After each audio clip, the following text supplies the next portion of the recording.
生存还是毁灭，这是一个问题。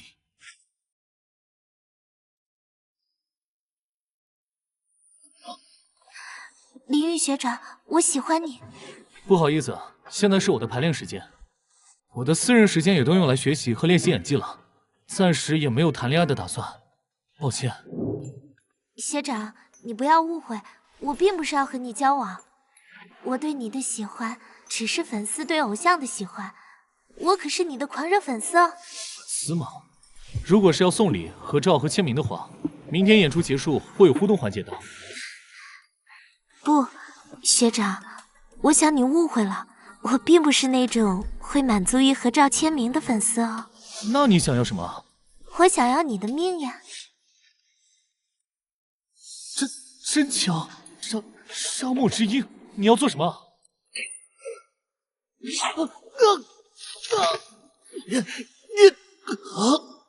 亲爱的学长，愿你于神灵死前。开什么玩笑，莫名其妙的。我明天还有演出，下周、下个月还有那么多演出，我的演技还没有磨练到完美，怎么能死在这里？我不想死。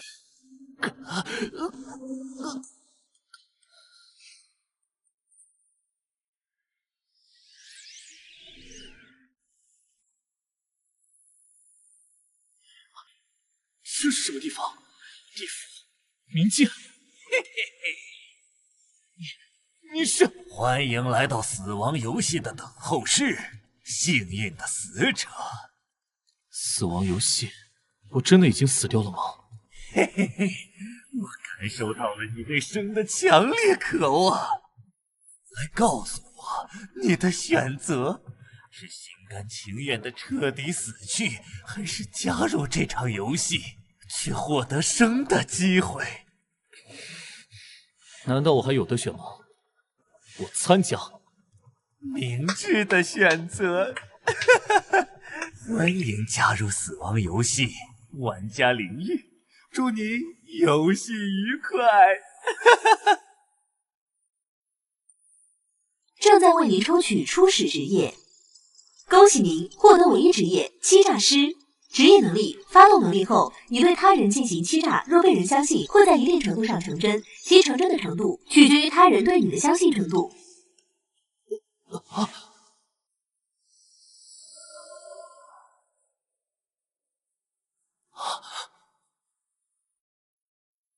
各位，你们是不是和我一样，死后看到了那个恶魔，然后出现在了这里？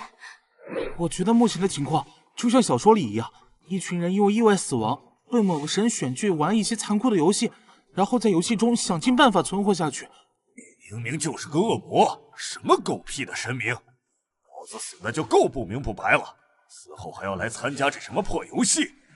我觉得这也不是坏事，至少我们现在还有个游戏可以玩，而不是已经真正的死去了。好了，大家安静一下。不管那个谁想怎么样，我们现在都是一根绳上的蚂蚱。一根绳上吗？那可不一定。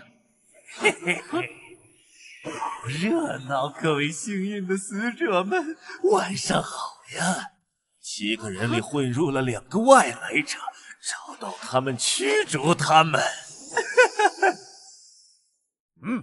大家都冷静，这应该是恶魔给我们的游戏提示。陈兄弟，你看过类似的小说，有什么头绪吗？驱逐2个外来者，这听着就像找卧底，可这规则也太没头没尾了。桌子上的这些信封里，我想应该有这个游戏的线索提示。我觉得我们应该一起看看写了什么。哎呦，确实，差点把这信封忘了。你好，我的人类同胞，信中的卡片有你们的身份，请一定要注意红色的箱子，这些箱子属于狼人，要小心打开它的人，还有务必完成日程表上的事情。另外，每晚7点必须开会，会议室内绝对安全。我的人类同胞，顺利的活下去吧。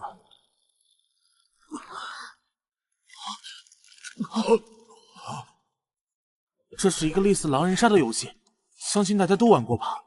一个破游戏还写个破信，弯弯绕绕的，放外面傻子才去玩。嗨，所以那个狗屁神迷才把我们这些死人来玩呀。石江，有些可疑。现在这游戏我们是不得不玩了，还是先商量下策略吧。刚才信的内容提到箱子，是不是只要看谁打开红色的箱子，不就知道谁是狼人了吗？狼人会蠢到当着大伙的面打开箱子吗？好了，不可能这么快就能揪出狼人的，只有随着游戏进行下去，才能慢慢辨认出狼人身份的。但是那样很可能会死人的。所以这个游戏才会叫死亡游戏，除了性命，我们也一无所有。我都已经这么暗示了，现在应该有人想起他们的职业了。等一下，其实情况没有那么糟糕，我们除了性命，还有职业啊！我们获得的这些职业，肯定是对游戏有帮助的。是的，我们可以先轮流介绍一下自己的职业和能力，然后根据大家的能力，或许可以制定出更合理的游戏策略。这样吧，我先来。我叫鱼龙骨，职业是士兵，能力身体素质方5倍。有必要说名字吗？有必要，因为狼人会撒谎。介绍基本信息，有助于大家判断真假。行，我叫包六，职业是地痞，能力是可以无视一次规则。别随便惹我可以无视规则。我叫许秀梅，职业是教师，我的能力可以获得本场游戏内相关的一些信息。教师吗？果然，每个人职业都与现实里曾经的职业有关联性。获得了什么信息？是这场游戏的额外信息吗？给我们说说。哎，别急，他没有必要透露信息。现在谁也不知道狼人是谁，贸然暴露信息，可能对人类不利。他就是狼。你这么急着要信息，我倒怀疑你是狼了。别血口喷人，污蔑老子是吧？我别吵了，所有人先上丸子商议。哎，到你介绍了。我叫陈卓，职业是宅男，能力保密。到我了就保密，特殊是不是？我的能力很特殊，无法用语言形容。等你们见识到就明白了。这小胖子要么是一直就是在演戏。我叫姚正业，职业是窃贼，能力不想说。操，又一个不想说的。我叫夏月，职业是兽医，能力是治疗小动物。帅哥，现在就剩下你了，你的职业是什么？在我介绍之前，大家应该都发现了，你们的职业和现实身份有关联吗？啊，是的，那又怎么样？这就对了，看来我的分析完全没错。只要你们相信我，这个游戏其实并不难赢。我们凭什么相信你？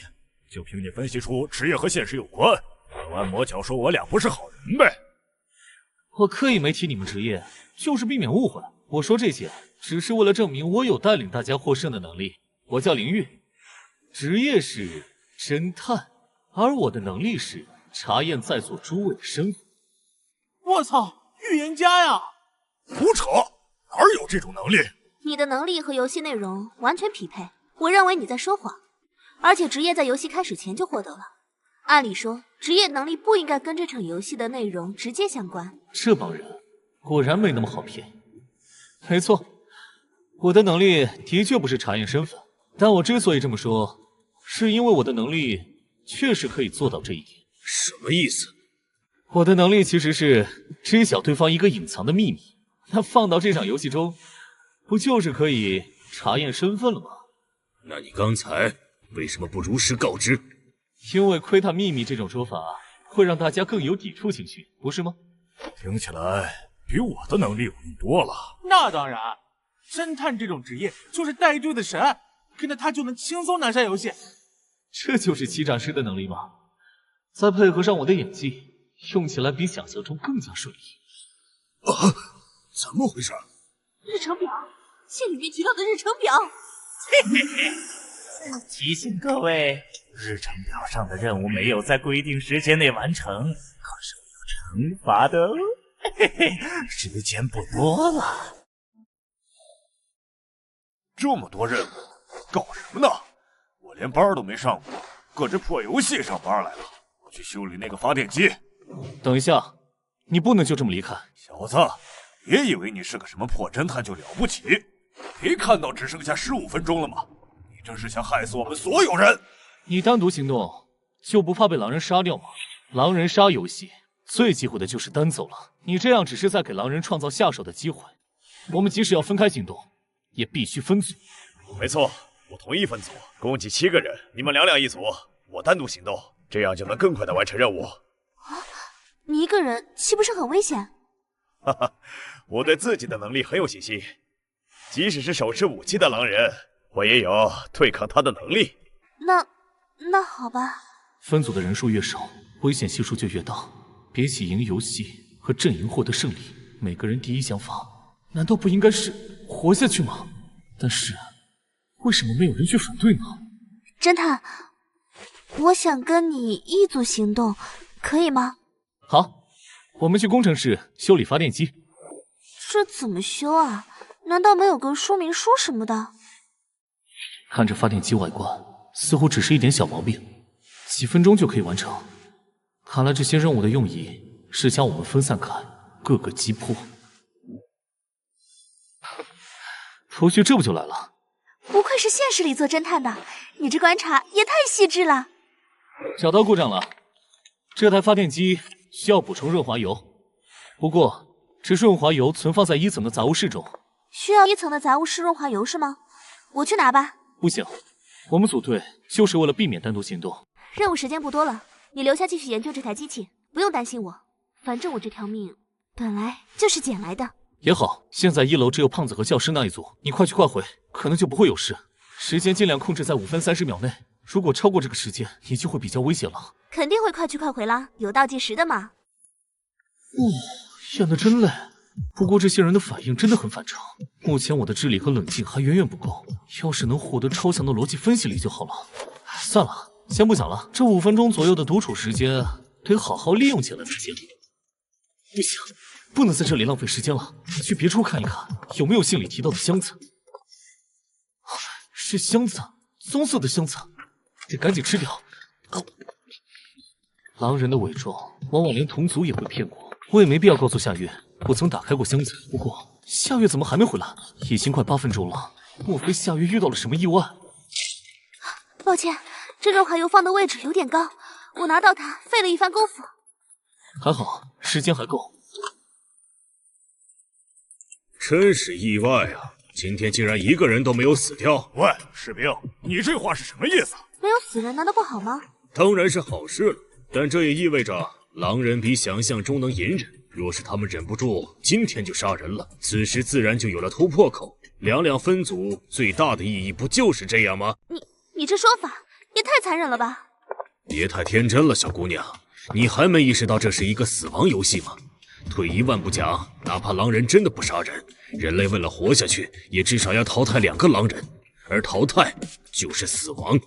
可是，好了，没必要这样。其实我们人类的赢面很大，只要侦探每天发动能力，锁定一个人的身份，7天的时间也足够我们找出狼人了。本打算找个最可疑的发动能力验证一下，但现在所有人看起来都很可疑，线索就像乱麻一样。包六，那就你吧，我想知道包六本场游戏的身份。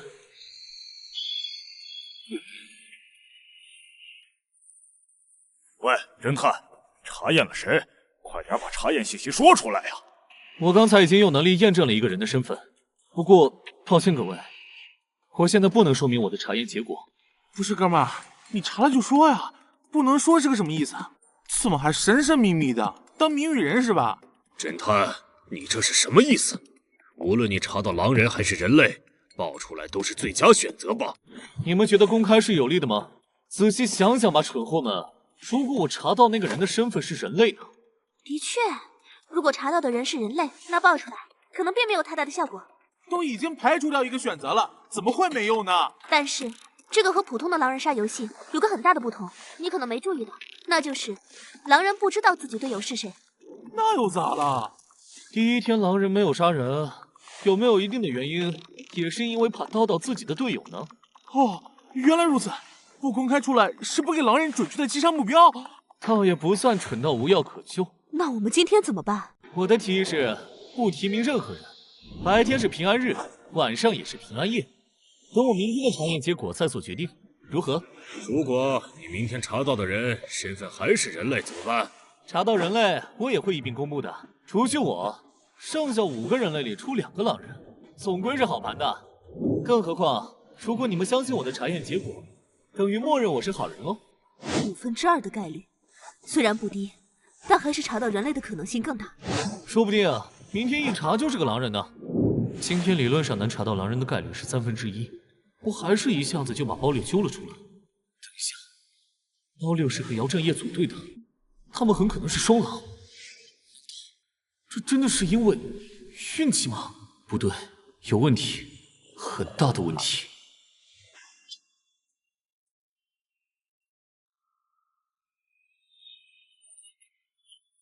我要探查鱼龙国的隐藏身份。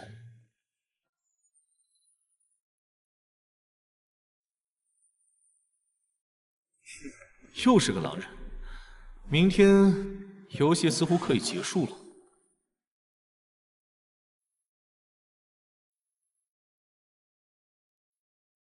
夏月，怎么了，侦探哥？我昨天其实查验到了狼人。什么？那你昨晚开会的时候为什么不说？我们当时就可以投票把狼人驱逐出去啊！夏月，是我查到的对象是你。侦探哥，你搞错了吧？没有搞错。啊，真是遗憾啊！我其实对你挺有好感的，而且我还没做好杀人的准备。我真好奇，你是什么时候开始怀疑我的？又是为什么怀疑我呢？可能是因为你的演技太烂了吧，兽医们。你是真的想再死一次吗？也是误导了，人的数量压根不是2人，而是5人，而我和另一个人类才是这座古堡的外来者。嘿嘿嘿，游戏这么快就有进展了吗？杀了他！快杀了这个狡猾的侦探！杀了他，你就能重获新生了。我劝你最好别动手。怎么怕？既然怕，为什么还笑呢？是在掩饰自己的紧张吗？人类，我早上又发动了能力，已经知晓了你另一个狼队友的身份。即使你杀死我，我也知道了真相。某种意义上是我。是这样的吗，侦探哥？那你能告诉我我的另一个队友是谁吗？很简单，你的队友虽然伪装得很好，但是他……好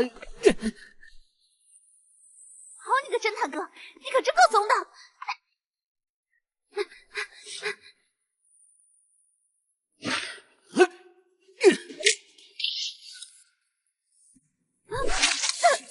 不，抱歉，这是我能想到赢下来的唯一方法，而且我更不能让其他人知道你狼人的身份。精彩，真是太精彩了！恭喜你哦，侦探先生，你的新生又进了一步，要加油！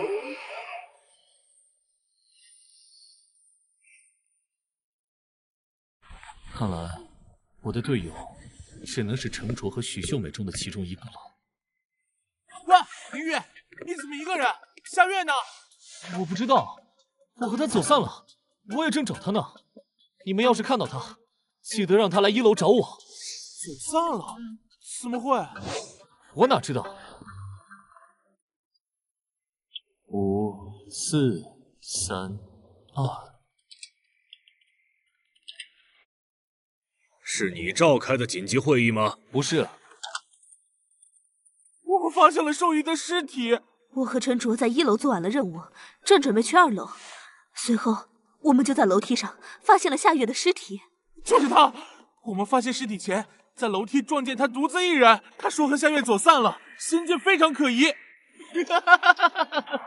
诸位，我没有杀人，这死胖子污蔑我。我要是狼人，会对同行的兽医下手吗？而且我刚刚已经查验过他了，他就是狼人。为了诬陷我这个侦探，几乎杀掉了夏月。你胡说！我一直和徐老师在一起行动，那就说明你俩是双狼呗。我建议大家跟我投票，先一起票走这宅男，明晚再票走教师，游戏结束。说你没杀夏月，能用这测谎仪再说一次吗？这开始人类阵营中关键的2个道具中的其中一个，是徐老师用职业能力找到的。人类阵营道具，居然有这东西！为什么许秀美不用，却给了你？看来这小胖子是队友了。行啊，测谎就测谎，我还怕你不成？你现在就把它打开。行啊，看你等下还怎么嘴硬。少废话，直接开始吧。夏月的死和我完全没有关系。好啊，你在撒谎！红灯说不定代表着我说的是真话呢。再说了，就算刚才我说的是假话，那又怎样？我承认他的死确实和我有关。如果不是我和他走散，他又怎么会落入你的手中，最终被你伤害？哼，都是狡辩！我现在申请投票。嘿嘿嘿，哎呀，来的正是时候呢。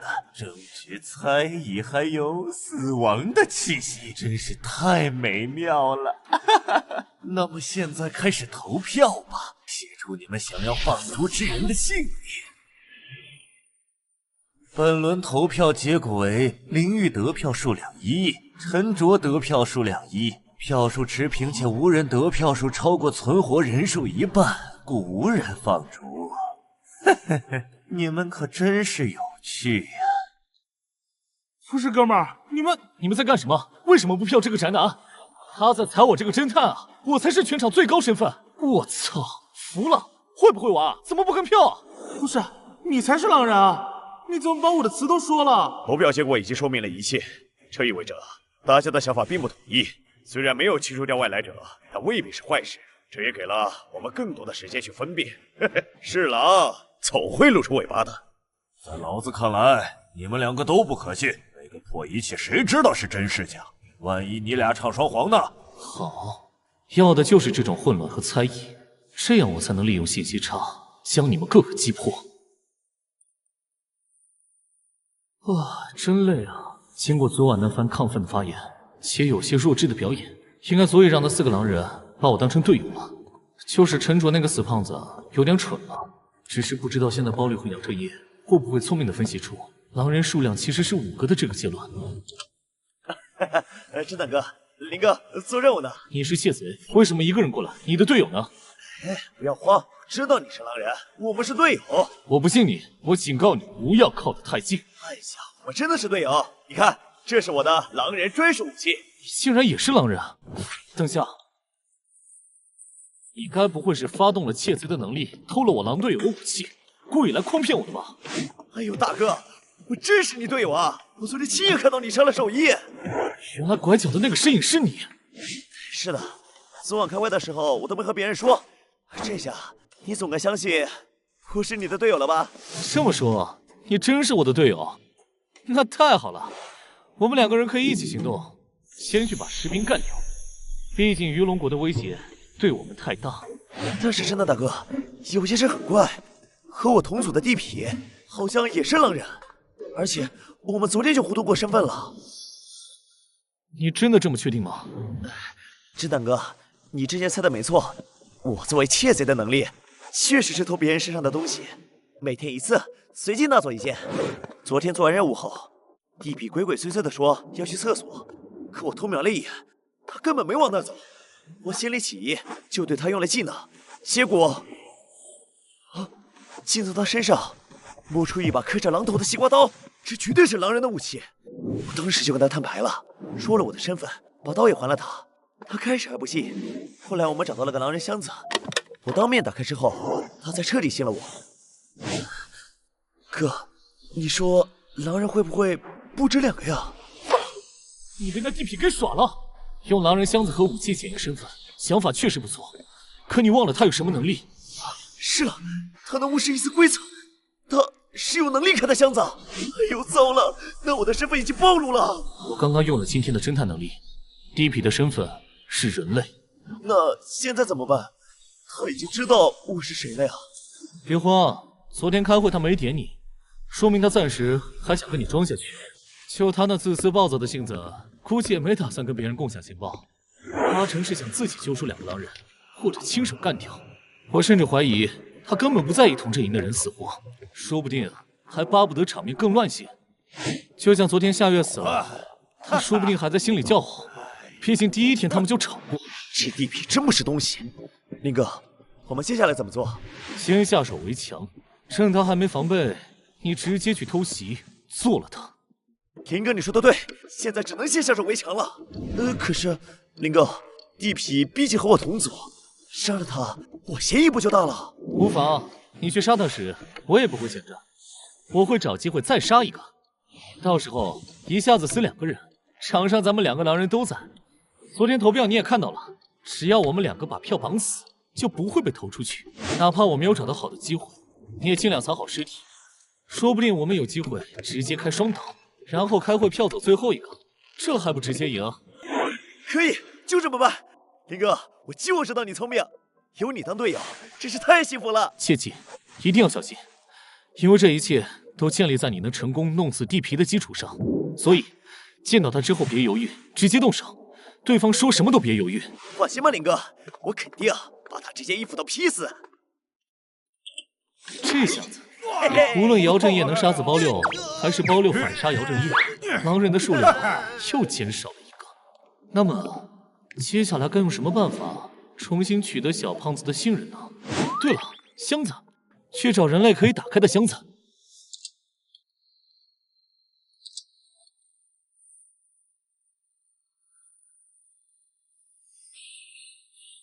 找到了！哎，这里被人翻过。喂，宅男！想活命就给我闭嘴！你不要冲动，徐老师很快就会过来的。我不杀你，因为我和你一样是人类。夏月是我杀的没错，但他是狼人，我不过是夺刀反杀而已。规则可没禁止人类反抗。用你的猪脑子想想，侦探这种关键身份怎么可能是狼？这房间里就有人类物资箱，不信的话，我现在就能打开给你看。真是人类啊！当然了。我去，侦探，你还真是人类啊！但是话说回来，也不能全怪我，昨晚你的表现完全就像是狼人啊！我故意的，因为如果我表现的不像是狼人，反而很可能被票出去。你不好奇吗？为什么我昨晚那么像个狼人，反而只得了你的1票？这是什么意思啊？意思就是这个游戏是个文字陷阱，人类阵营才是那2个外来者，士兵是狼人，地痞是狼人，兽医是狼人，窃贼是狼人，教师还他妈是狼人，只有我们2个是人类。我靠，真的假的？但仔细想想，徐老师确实没开过人类箱子，他甚至连测谎仪和手枪的箱子都是让我开的。我没骗你吧？啊，徐老师，手枪？是啊，徐老师的职业能力是得到关于本场游戏有用的一条信息嘛。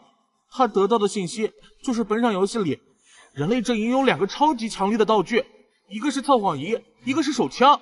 测谎仪1天能测1句谎话的真假，手枪只有1发子弹，但是那子弹是必中的。那手枪在哪儿呢？在徐老师那……哦，坏了！透过你吧，陈卓，你的能力到底是什么？我的能力是保持静止状态的时候，体力消耗减少至常人1/3，恢复速度加快3倍。既然那手枪只有1发子弹，一会儿你能负责去扛那必中那枪，必中不等于必死，你躺下来静止，说不定伤口就愈合了呢。毕竟这也是你的失误导致的。哥，你认真的吗？当然是开玩笑的啦。唉，我怎么会有你这样的队友？本来士兵就很难杀，现在又多了个带枪的教师，这游戏真难啊！几乎没有比这更糟糕的结果了。难道只能靠偷袭了吗？或者再忽悠下姚正业？嘿嘿，是有什么发现吗？值得你们俩避开其他人单独讨论。看来目前的状况比想象的更糟糕啊！本来想要赢下游戏，许秀美和于龙国几乎是必杀一个的。刚还在想先偷袭哪个杀哪个比较好，现在好了，2个人同时出现了，我连选都没得选。2位，想必你们已经发现了这个游戏的真相了吧？是啊，我落单的时候遇到了士兵，他想杀掉我，不过幸亏这玩意儿让他冷静了下来，才让我们2个意识到了一件事情。原来狼人的数量不止2个，人类才是外来者。是啊，我也已经意识到了这一点。毕竟昨天只有陈卓把票投给了我，加上我杀死的夏月，现在的人类应该只有这小胖子一个了。啊，你这两个人的表情不对，他们对我的敌意很大，在提防着我。怎么都在这呢？好热闹呀！我老远就听到声音了。嘿，都挤在这干什么呢？看来他已经杀掉了包流，现在的意思是想让我和他同时出手，杀掉陈卓和许秀美。冷静，窃贼！虽然不知道你想干什么，但是冷静点。我没想干嘛。我和你是队友，我们都是狼人。什么意思？你也是狼人？是的，这场游戏的外来者指的是人类，狼人才是数量有5个的那一方。我和鱼龙国都是狼人，当然，信不信由你。反正接下来你不要添乱就是了。你把地痞杀了？哎呀，5个狼人嘛，算了，杀就杀了。那么现在看来，那人类应该只剩下这个宅男了，杀了他就结束了。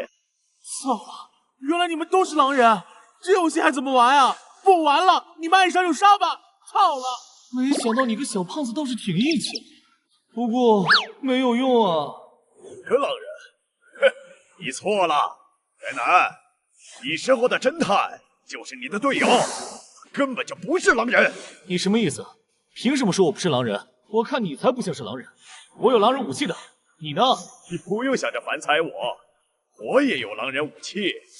那你我都有狼人武器，凭什么你就觉得我是人类而非狼人？想逼地痞被杀，就是你忽悠姚正业去干的吧？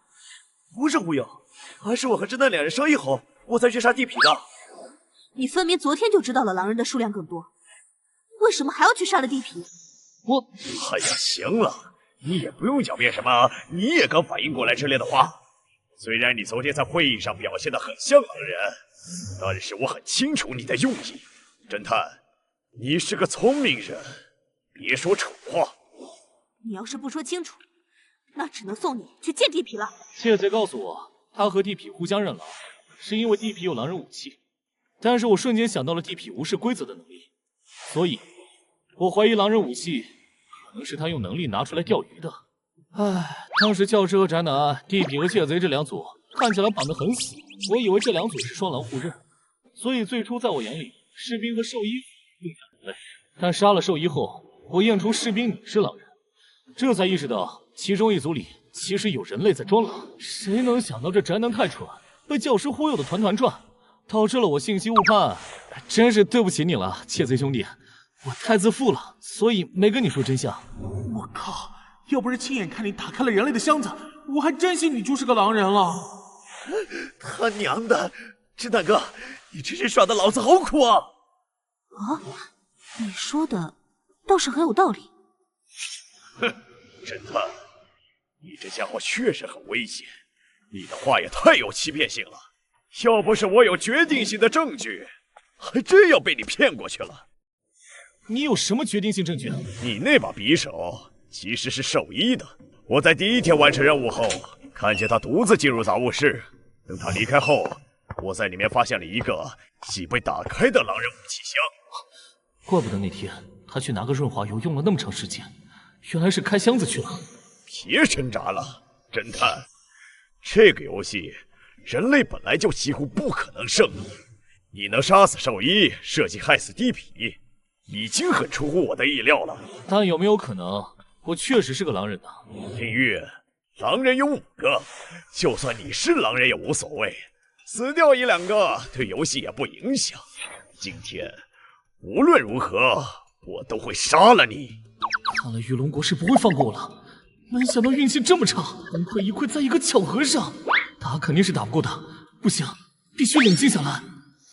哼，还有什么遗言吗，侦探？我被分到人类阵营，说不定是因为设计这个游戏的高位存在，认为我比他们加起来都要强大和聪明。而在这种情况下，我的职业是唯一职业欺诈师，除了欺诈没有任何战斗力。如果能时光倒流就好了。等等，时光倒流，欺诈师，欺诈师，表演。老师曾说过，最原始的表演本质就是为了欺骗神明和世界。那么我的表演从此刻开始。唉，没想到这次又输给你了。你说又是什么意思？我们见过吗？当然见过，你猜猜看，我们在什么时候见过？别听他胡说八道，他只是在故弄玄虚。你到底想说什么？喂，宅男，你很喜欢《喜羊羊与灰太狼》这部动画是吧？你怎么知道？徐老师，你带的毕业班成绩不错，但总有几个学生让你放心不下吧？还有，你自己的孩子学业也让你很头疼，对吗？你怎么知道？至于你这个小偷，我倒是不讨厌。你自称窃贼，但我知道你过得不容易，偷的也不多。你父母对你确实太差了，如果能活着出去，你是真心想重新做人，对吧？侦探，你为什么知道这些？都是废话。从你们的职业就能简单的推理出范围性的经历。欺诈师的精髓不在于编织完美的谎言，而是因势利导，利用已知的信息让你们自己说服自己。那么接下来轮到了你，鱼龙国。查探鱼龙国内心最深处的见不得人的秘密。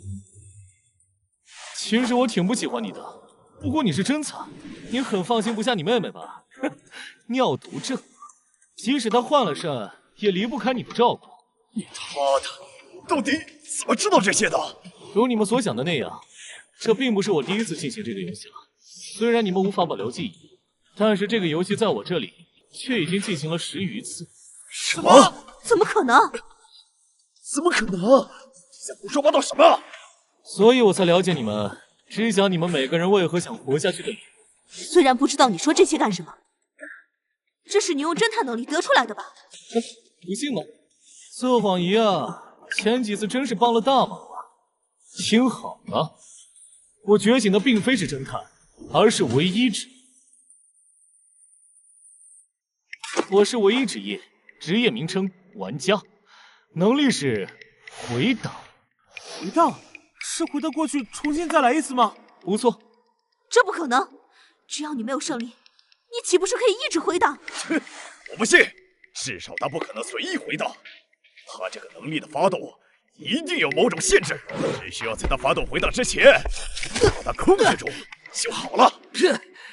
你的力道还是这么大呀？为什么你还不回档？你回档的条件是什么？现在说出来，我还可以给你个痛快的。你为什么还不杀了我？有武器不用，是因为你很热衷于把人砸死吗？你们知道吗？这位正直的士兵大哥其实是个杀人犯，疼死我了！够了！在我头上啊！就砸在你班长头上时一样！就杀了你！别呀，阿古，我看着你呢！死的钱给你妹治病，你妹会有你这样的哥哥，也骄傲死了，对吧？等下，士兵，他的回档条件可能是被射死了。他不许激我妹，你别侮辱他！是你自己侮辱了他。又猜出来了，下次希望你们能投票把我投出去，不然一次又一次的轮回太痛苦了。只要我连自己都能骗过去，回档的能力就会成真，马上就可以回溯了。那么下次该怎么赢下这个游戏？嘿嘿，真是精彩呀！嘿嘿，真是令人百看不厌呐！绝望死亡的气息，竟如此的令人陶醉。成功了，回档能力生效了。没想到这个回档不仅重置了时间，还为我争取到了大约5分钟自由活动的优势。上一回合虽然做的已经够多了，但是还不够。哪怕不失误，只要运气不好就会失败。而且像这种逆天改命、玩弄世界规则级别的城镇，肯定是有限制的。哪怕有足够强烈的相信，也不可能在短时间内发动2次。到底该怎么办呢？欺诈师作为唯一职业，一定有方法能够逆转这完全不平衡的游戏。我拥有的不仅是欺诈师技能，还有我沉浸多年的演技。更重要的是，我现在拥有其他人都没有的第2次的经验和这5分钟的先机。要不要将信封调换一下呢？信封，游戏的规则无法沾上，那么不如就由我来成为制定规则的人。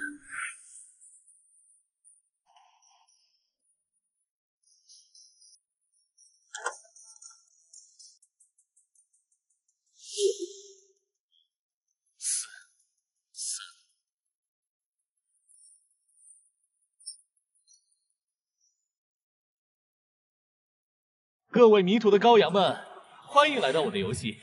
谁是外来者？你是这个游戏的主人，换句话说，你就是神吗？相比较于你的说法，我更喜欢被称呼为管理员先生。如果你是管理员，那我们死亡后出现的那个恶魔又是什么？那个东西是你们死亡后的引导者。什么管理员？引导者的天神怒，到底是什么东西？把我们弄到这里有什么目的？包六先生，你来之前难道没有看到那些足以让你理清楚现状的提示吗？你竟然知道我的名字？当然了，这毕竟是我的游戏，我不仅知道你的名字，还知道你觉醒了一项职业地痞。在座的其他人我也都清楚。既然如此，我就帮你们互相介绍一下彼此吧。这位觉醒了地痞的包六先生，大家已经认识了。方才说话的是觉醒了宅男的陈铎，喜欢看《喜羊羊与灰太狼》。太厉害了，连我的喜好都知道。这位美丽的女士是兽医夏月，而这位健壮的男士是士兵于龙国。旁边这位看起来很机灵的是窃贼姚正业，还有这一位戴眼镜的女士是教师许秀美。那么，管理员大人可以为我们讲解游戏规则了吗？当然可以，虽然不用强调，但因为刚才的插曲，我还是再说一遍。诸位都很清楚，你们已经死了吧？我能感受到你们对生的渴望，或许是因为自己的学生与孩子，或许是因为没看完的动漫，或许是因为想要重新做个好人，或许是因为重病的妹妹，也或许是单纯想要活下去。总之，正是因为这种渴望，你们才能够参加这场游戏。希望你们能够把握好这次机会。好了，废话不多说，我来介绍下本场游戏的规则。各位生前都有听过或者玩过狼人杀这个游戏吗？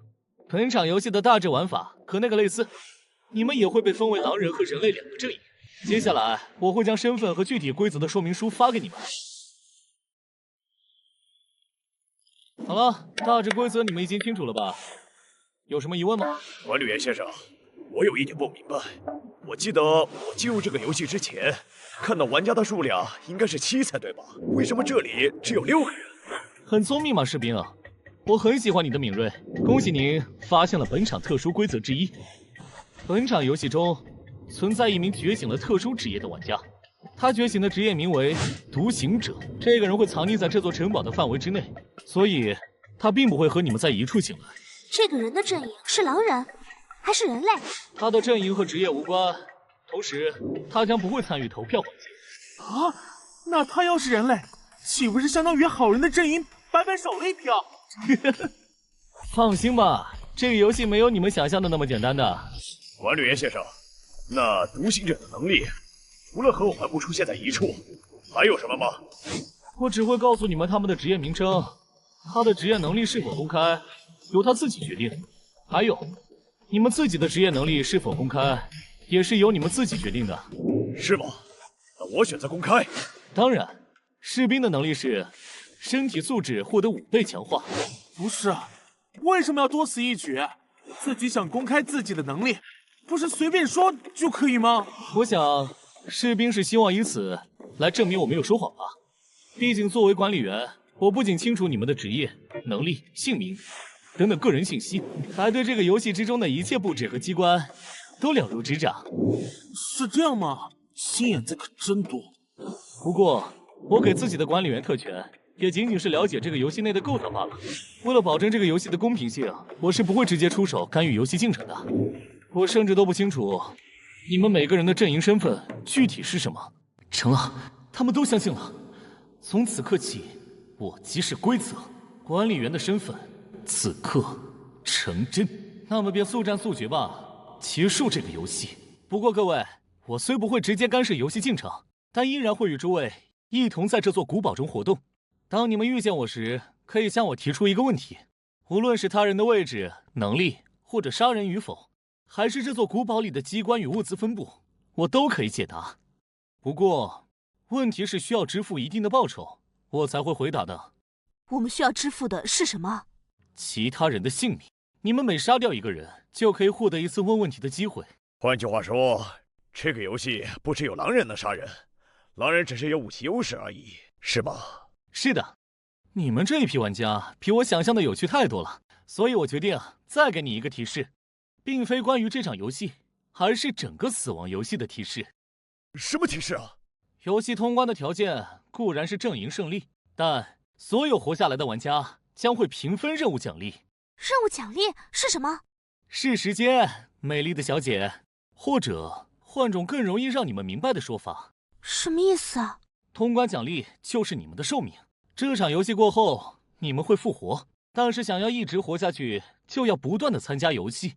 你在这场游戏获得的寿命，将会决定你下次玩这个游戏是什么时候。而本场新手游戏的通关奖励寿命是7年。7年复活，还能活下去？7年吗？一定要抓住这次的机会。7年，妈的，这买卖好像不亏。寿命复活，原来如此。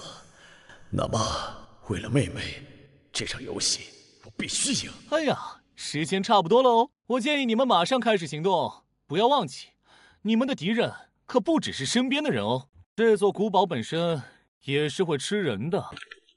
看来除了陈卓，他们都应该去找狼人武器箱子了。那么，我也该去找最趁手的那件武器了。没想到管理员的权限比想象中还要强大，这地图竟然还能实时更新所有人的位置。现在1楼的那间杂货间恰好没人，神枪，这次可不能错过了。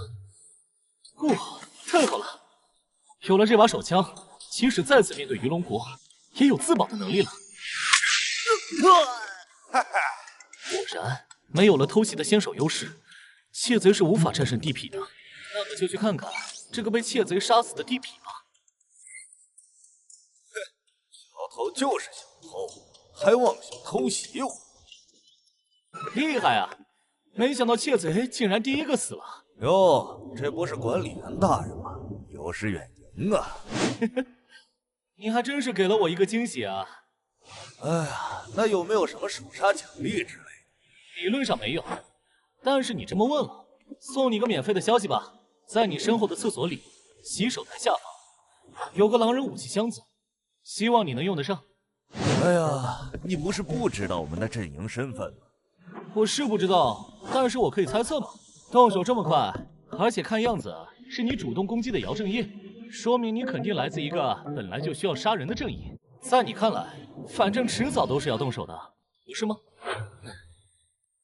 有点鸡肋，不过聊胜于无了。哎，我说，管理员大人，我是不是还有一次提问的机会呀？当然，你现在要向我提问吗？好，我的问题是，离我最近的另一名玩家在哪儿？目前这个时间点的话，在2楼的旋转楼梯上有兽医在那里，不过他一直在移动中哦。兽医吗？明白了。你是想把所有人都杀光吗？那可真是太感谢你了，能给我省去不少麻烦。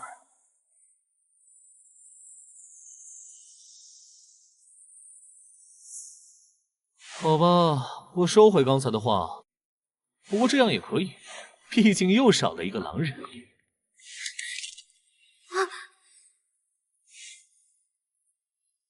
原来是你啊，管理员。你好，请问你有什么需要问的问题吗？管理员大人，我能问一下吗？现在存活的玩家还有哪些？除你之外，还有独行者、士兵、教师、宅男。等一下，刚刚教师死掉了。那么，兽医小姐，你的问题我回答完了，我继续去其他地方转转了。祝你好运。真是令人感慨啊！这次游戏只开始了短短1个小时，就已经死掉了这么多人。上一场可是一整天都没死人的。不，这是好事，说明这场游戏已经要赢了。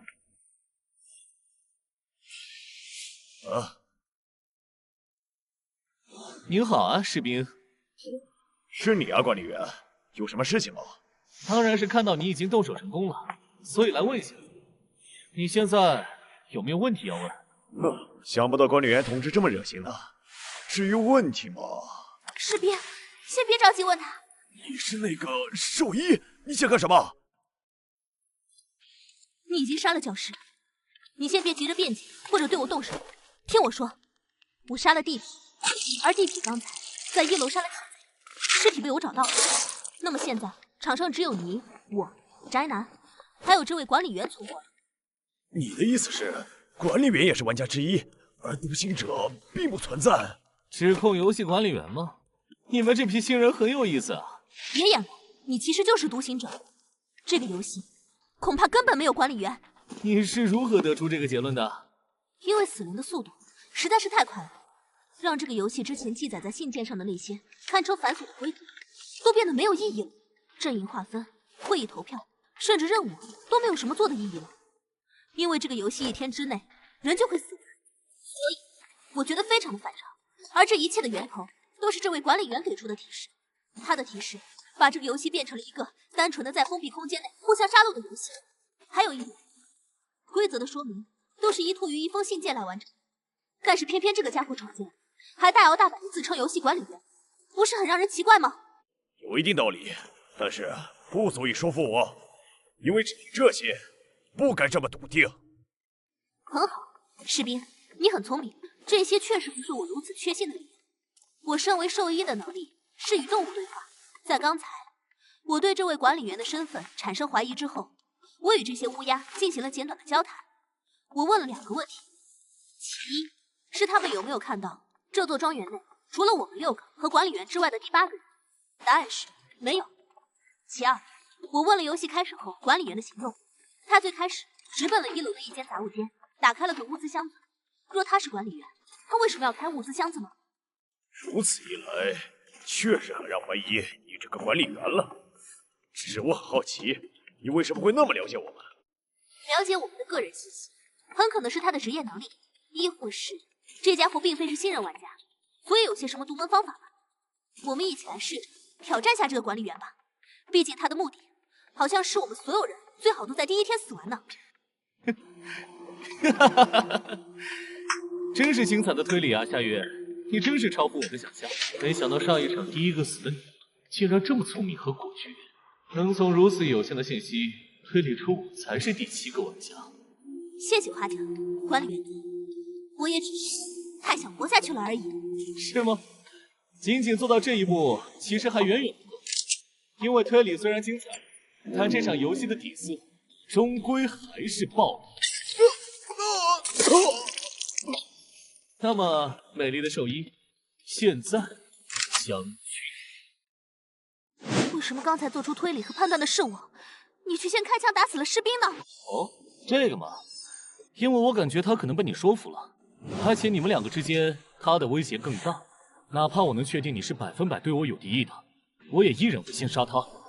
你果然不是管理员，不过你就这么小瞧我吗？我确实不是管理员，真是被摆了一道。不过你为什么还不杀了我？该不会是你这把枪只有1发子弹吧？终于把话题引导到这方面了呀！我正愁着怎么动用欺诈师的能力，让枪里还有第2发子弹的事情成真呢。左轮手枪的子弹数量有限，这个不是理所当然的吗？你要不要赌一下？赌我的枪里没有子弹？老实说，因为你迟迟不开枪，所以我反而有点怀疑了，你是不是真的只有1发子弹？因为你完全没有任何理由让我活到现在。你刚才随手一枪就杀了鱼龙国，证明你枪法不错，根本不需要一直慎重的瞄准我，哪怕是基于好奇心。如何？我都已经看透了你的伪装，而且我也把理由全部陈述给了你，所以我现在怀疑你的枪里只有1发子弹。你的推理果然很精彩，夏月，你确实太出乎我的意料了。但是很可惜，你的推理只对了一半。这把枪的子弹确实不多，但是数量不是1发，而是2发。我只是在纠结这1发子弹究竟是留给你，还是宅男罢了。哼，你信你自己说的话吗？你的手枪应该是某种道具，这种道具里的子弹数量要么是满弹，要么是1发。2发这种数量实在是太奇怪了。不管怎么样，都要搏一把。也许枪里真的没有子弹呢。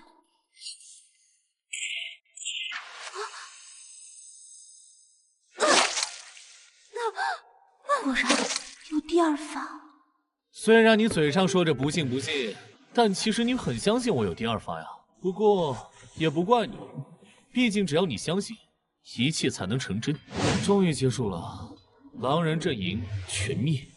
这场游戏是我赢了。太精彩了，简直无与伦比的表演！哈哈，你真是一个很棒的玩家，恶魔们都在为你欢呼呢。所以游戏结束了？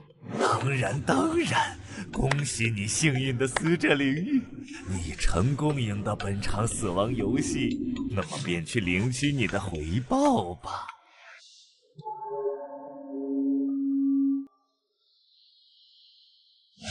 恭喜您通过了谁是外来者的游戏胜利，正在为您结算本次游戏奖励。您已获得基础奖励7天生存时间。鉴于本场游戏的表现，已获得评价掌控全局，获得一项额外奖励。您可以选择本场游戏中的一个非专属道具作为您的奖励。哎呀，我操！怎么是7天啊？管理员大哥，说好的7年呢？欺诈师的能力在结算空间里竟然还有效果，那便试试看能不能成真，薅一下双倍的奖励。哎呀，我之前只是为了不让你们太绝望，所以撒了个善意的谎言。7天的时间只够我看一季《喜羊羊与灰太狼》啊！这能不能再宽限一下呀？抱歉，陈卓，虽然我是管理员，但我也只是个有特殊身份的玩家罢了，没有那么高的权限。与其说是神，我只是神的代言人罢了，不然我也不会和你一起出现在这结算空间里。管理员大人，那你的余额会多一点吗？会，我获得的时间是你的2倍。当然了，除了这个生存时间之外，我还能每场游戏都获得10个游戏中出现的非专属道具。10个？是的，其实只要你在游戏里表现出色，获得特殊评价，你也能得到道具的奖励。怎么样，不错吧？竟然是这样啊！刚才开玩笑的，其实也没有10个那么多，只有6个。我去，那也可以了呀！管理员大哥，你真的挺牛逼的。其实也不是无条件获得，我只是身为管理员，能在获得奖励时可以获取双倍的奖励罢了。所以，我只是把本场游戏我获得的额外奖励翻倍了而已。原来如此，游戏管理员真是个了不起的职业啊！不过我觉得跟你能被神明选中，也是因为你也很强。你这场游戏就是主持的很好。还是不行，完全感受不到成真的波动。小胖子都这么好骗了，但仅凭他一个人的相信力度，还是无法实现。看来是薅不到结算奖励的羊毛了。等下，按照管理员哥你的说法，这片结算空间应该是所有的通关玩家都在这里，是吗？为什么不见其他人？哦，他们都死了，因为我补充了特殊规则，所以他们忍不住互相残杀了。而最后2个人恰好同归于尽，所以这游戏很快就结束了。啊，连那个独行者都死了？没错，那个独行者被兽医杀了，一刀借戟封喉。我去，想不到那个兽医一介女流之辈，还戴个眼镜斯斯文文的，居然如此狠辣。你记错了，那个是教师。哦，不好意思啊，我只是震惊于这个游戏太残忍了。是啊，祝你接下来好运，重活一次，可一定要珍惜这来之不易的机会。啊！只有7天了，这点时间也不知道能不能查出那个杀我的神经病。真是……欢迎复活，亲爱的学长。现实之中，距离自己死亡的时间仅仅过去了几分钟而已。换句话说，那个神经病学妹早已预判了我会复活，她知道死亡游戏的存在，并且很确信我会从这个游戏中复活归来。看来那个神经病也是参与过死亡游戏的玩家。周五20点，上南区长明街940号。那就会一会，看看你究竟是什么目的。940号到了，不太对。我看到你了，小老弟，别躲了。集会的时间是后天晚上，来的有点太早了。什么集会？我不知道。哦，第一次。算时间，确实是这批新人找到论坛的时间了。我不明白你在说什么，我是路过这里的。小伙子，你鬼鬼祟祟来踩点的样子，和我见过的新人一模一样。不过作为老手，我得提醒你，参加过游戏的玩家根本无法向普通人提及死亡游戏，连暗示也都不行。所以别装了，我能跟你聊得这么顺畅，就证明你肯定是玩家。玩家和玩家之间本就是对立关系吧？你都不对我提防一下吗？小伙子，看来你的新手副本是对抗类的，但在现实世界里，玩家之间很少发生对抗，大家的命都是捡来的，何必在外面再打生打死？所以放松点儿。俗话说得好，和气生财嘛。那你发誓不会伤害我？好，发誓。行吧，我对你没有任何恶意，也完全不打算伤害你。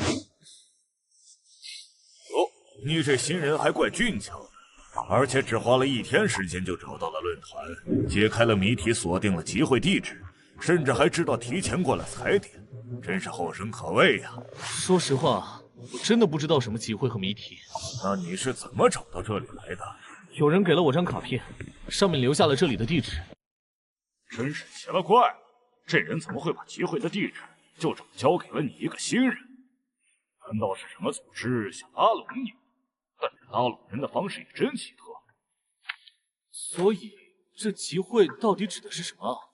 好吧，虽然不知道你的底细，但你连这些常识都不知道，我就给你讲讲。反正这些在论坛上也都能查到，现在我免费告诉你，也当是我卖你一个人情了。你把这事情说得一文不值，真的是想让我欠你人情吗？真诚才是我的必杀技。那么在聊之前，我先问你一个问题，菜鸟，你觉得衡量一个死亡游戏玩家的实力的标准是什么？实力标准？你的意思是职业强度？有那么点关系，不过对于大部分人来说，职业强度只是很小的一部分。毕竟根据副本不同，职业的强度也并非绝对的。莫非是通关的游戏副本数吗？这个倒不犯错，不过这可不是一个硬性指标。很多混了7、8个副本的家伙，也未必比得过一个过了2个副本的超强新人。对于你这样的新人来说，衡量的指标其实只有一个。道具吗？小伙子，你手里的枪应该是在副本里获得的道具吧？第一个副本就拿到这么好的奖励，运气不错哦。当然，恐怕你的实力也更加不俗吧。所以，这些道具在玩家之间是可以交易流通的，是吗？集会就是这些玩家之间互相交易这些道具的地方。果然很敏锐，不错，此地就是江城最大和最靠谱的线下集会。所有江城的死亡游戏玩家都会在此交换游戏内的可交易道具。那么交易是用钱吗？交易很自由，你想用现实里的钱也可以。毕竟总有些人在游戏里是高手，现实里却过得不如意，想靠这个改善生活。不过更多时候，大家还是更喜欢用论坛点数来交易。论坛点数？那个论坛难道不只是个讨论攻略的地方吗？你还真是什么也不懂的新人啊！这样，加下我的绿炮。和气生财，大哥，你很多仇家吗？你要是多过几个副本，你也会仇家的。怎么？你在新人副本里没遇到结仇的人吗？赌桌上都没有亲兄弟，在这种以性命为筹码的游戏里，人与人之间互相记恨，实在太容易了。和气生财，大哥，游戏里死掉的人应该没可能再度复活了吧？当然，死亡游戏本身就是最后的机会啊，所以要好好珍惜呀。我是很相信缘的，你今天来到这里见到我，也是一种缘分。论坛的地址和邀请码我已经在绿泡泡上发了，希望后天的集会还有下周的集会都能看见。还真叫论坛啊，我还以为是某种代称呢。看来这个论坛的经营组织也不是完全中立啊。还有这心理学会、自由联盟和掠夺者3家是什么组织啊？竟然被全面禁止登录。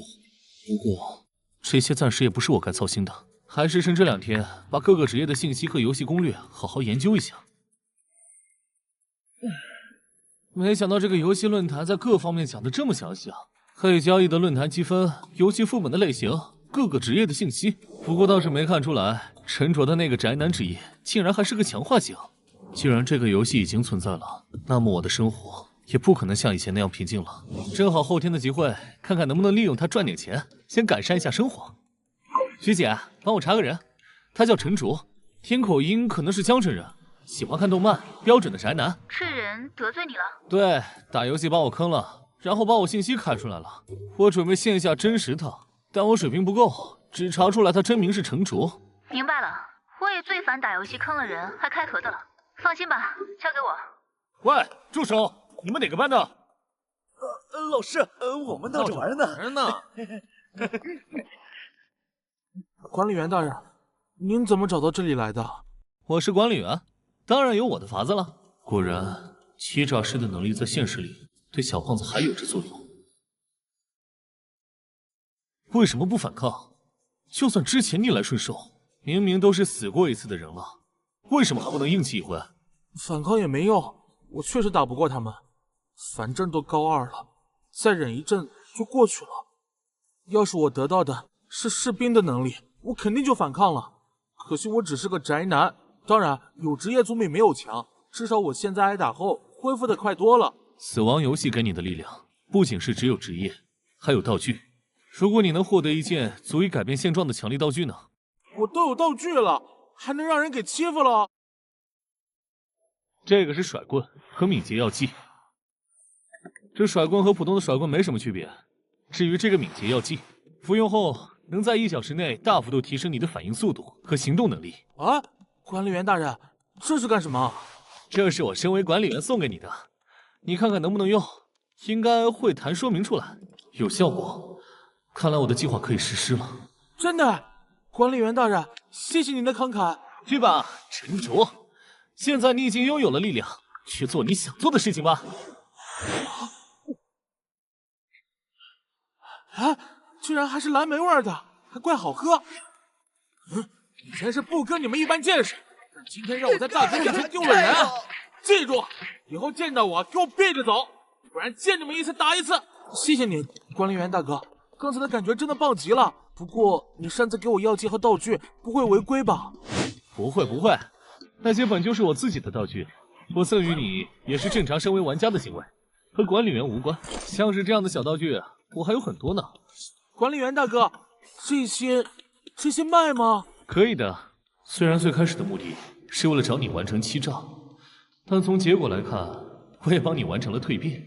背包里的甩棍、药剂都已经在城主的相信之下转变为了真实的游戏道具。那么，杀了我的那个神经病周武吉会见，我不相信这么多道具还吸引不来你。老板，你这工具箱怎么卖？一口价15点。我靠，你怎么不去抢啊？我是学生，能便宜点吗？你是畜生都不行，这招对我没用啊！嘿，兄弟，你这些水棍怎么卖的？全买的话能便宜点不？一把10点，最好付现金，那样能便宜点。我靠，10点，那这里的我全要了。别卖给他，兄弟，我一把出13点，付现金，不用你给我便宜。那边有人在卖武器型的道具，好像是甩棍，一把只要10点，还能付现。我靠，哪来的慈善家？小哥，我出15点，付现。我也17点一把，我全要。谁还不是全要啊？我靠，这只是个甩棍，都不是什么利息啊，差不多翻了10倍的价，结果还是低了吗？啊，等下，他还有药剂卖呢。这个是敏捷药剂，服用后能在1小时内提升玩家200%的反应速度和行动能力，也是10点一个。我靠，是敏捷药剂！想不到老板你这还有好东西啊！老板，药剂我也出15点，全包了。操！别他妈动不动全包的，这么自私啊！果然，前天见到的和气生财大叔，就是论坛上提及的大亨，而且他在这些玩家之中似乎颇有威望。挺热闹，看来有朋友拿了好东西来呀！您来了，亨哥。这就是让你们引起骚动的好东西啊，不就是普通的甩棍吗？这药剂倒是有点意思。大亨，东西确实是普通东西，但是他卖的比正常价格便宜太多了，而且数量还这么多。哦，这些东西你都卖多少？我最初设想的定价都是10点，用现金和买多了还能便宜点。确实太低了，为什么一次性卖这么低？能拿到这么多道具也不容易吧？看这样式还都差不多，估计是一个副本出产的。是你们很多个人收集到的拿出来卖吗？还是你背后干脆有个组织？我新人，虽然不知道你怎么一次性搞到这么多道具，但你最好说你背后有组织。我的确是来自某个组织，名字不太方便透露。因为组织的老大急着用钱，所以我们把以前攒着的道具拿出来卖一下，这也是我更需要现金支付的原因。既然如此，那不如全卖给我吧。我按照25点一把甩棍，20点一瓶药剂的价格收你的，可能还是略低于市场价，但是我可以全用现金结清，你也不算吃亏。大家也放心，我会在今夜0点过后把这些道具挂在论坛的板块上出售，我不涨价，你们自己拼手速，每个账号都只限购1份。既然您都这么说，按您说的吧。你觉得这个方案如何？以后你和你的组织有东西想在江城抛售，不妨也多考虑下和我大亨合作，怎么样？大亨，就按您说的办。又见面了，小兄弟。您果然认出我了。一开始还真没认出你来，但是你小子太愣头青了。这甩棍道具在江城起步价30点，你直接拿这么多出来，还报价10点。没办法，就算看了论坛上面的攻略，也有很多事情不明白。说的也是，你小子货真价实的刚过第1个副本的新手，但你也真牛逼啊！一个副本薅了10来根甩棍，20瓶药。昨天你还有把手枪，咋的？你第1个副本是奖励关吗？运气好罢了。瞧你吓的吧！放心，既然你看过论坛，应该知道吧？我大亨能承办和负责江城的线下集会，肯定是有保证的。就算人品没保证，我也不贪你那3瓜2枣。7万，现在给你转款。你这说给就给。7500，新套，拿着。昨天我看你穿的衣服，帖子都评价，年纪不大，第1次赚这么多钱吧？拿点新钞放手里，回家守着玩，会很解压。谢了，你看人还挺准的。那我就先回去了，谢谢你的帮助。老大，您为什么对这小子这么器重？虽然新人一口气拿出这么多件道具很罕见，但也不至于您如此重视吧？我能感受到这小子身上有一种气质，一种和我很像的气质。他的未来不可限量，是块值得我投资的璞玉。别扯淡了，老大，搞得你好像很会看人似的。到底是因为什么？好吧，昨天这小子来的时候，给我出示了一张写着我们这儿地址的名片。我看了下，应该是心理学会的手笔。他是被心理学会选中的人，而且怕是最高级别的那种选中。心理学会？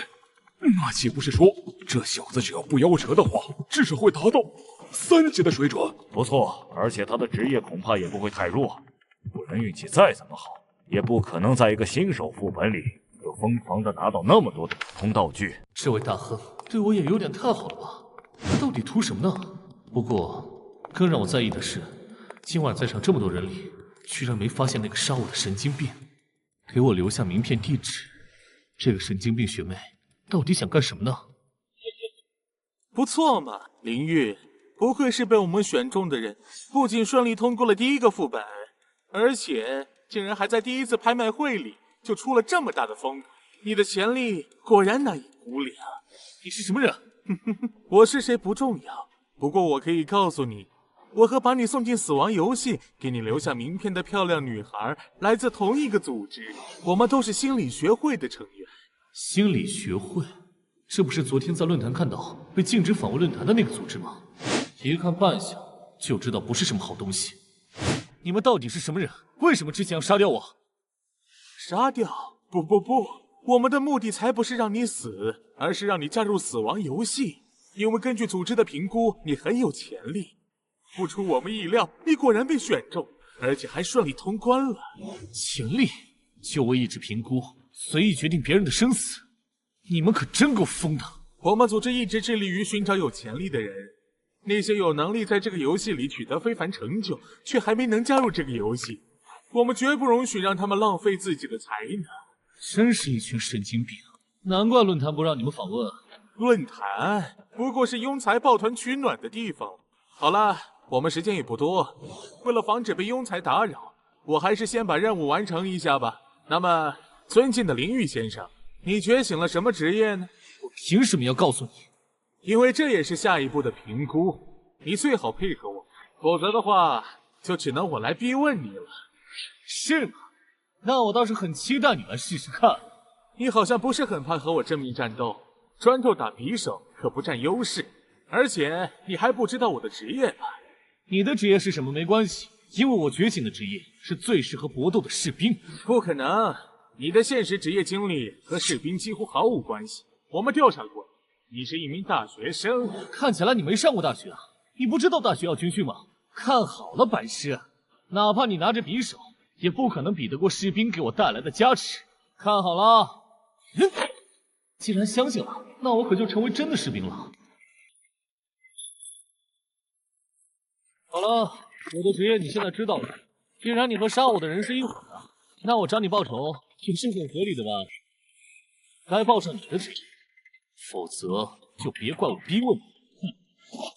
那就告诉你，虽然你的职业是士兵，不过组织派我来接触，自然是因为我的职业也最应我的职业。在下的职业是忍者，合理。忍者吗？既然职业和现实里的经历相关，怎么还会有人觉醒这种职业啊？刚才那货看起来也不像是一个人啊。今晚倒也不算是一无所获吧，至少知道了杀死我的人属于心理学会，也知道了他们大概的目的。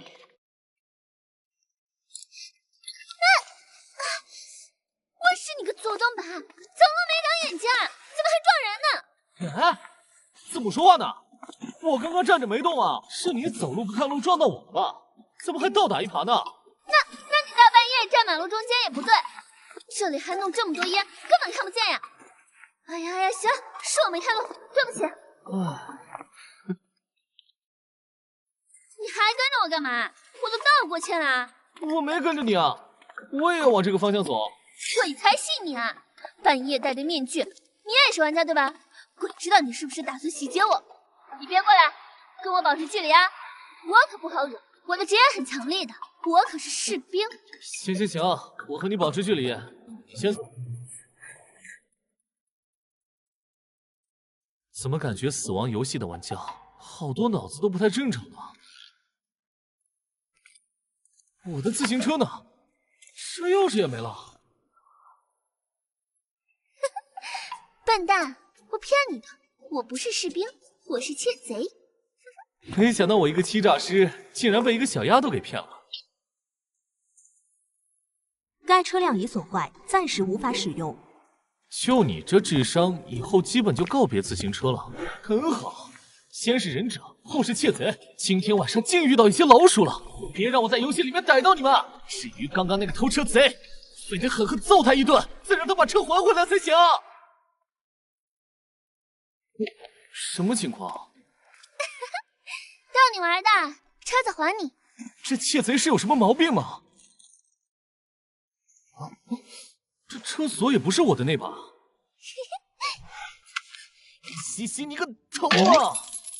还好士兵的能力没过销，算起来，还是我技高一筹。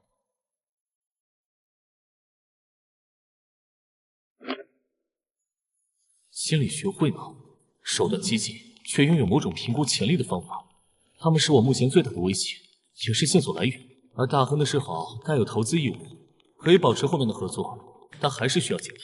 他的行为逻辑不像单纯的恶作剧，那种感觉更像是在确认什么，或者引起我的注意。哎呀，算了，先不讲这些了，还剩2天。当务之急还是多了解论坛上的信息，得保证自己能在死亡游戏里活下来。距离下次游戏最晚开始时间已不足24小时，请于今晚0点之前寻找到一处深度超过50公分的水域，将自己完全没入其中，等待进入游戏。看来这就是下个游戏的进入方式了，像是在模仿溺死。还好进入的条件不是很苛刻，不然真有点费事呢。论坛中有提到过，进入方式大部分都是和游戏内容比较相关的。这次的游戏副本很可能和水有关，那我就尽可能往渔夫和水手两个方向扮演。即将加入游戏，游戏名称到前，游戏名称致命问答，通关条件解开必要的谜题，本场游戏玩家人数5。致命问答不是预想中的水域生存的游戏吗？看来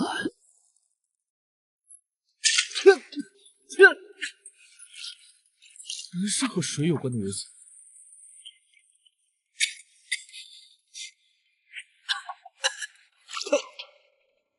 这两人好像是认识，而且关系过分亲密了。不过也不排除用了论坛上说的可以组队的特殊道具了。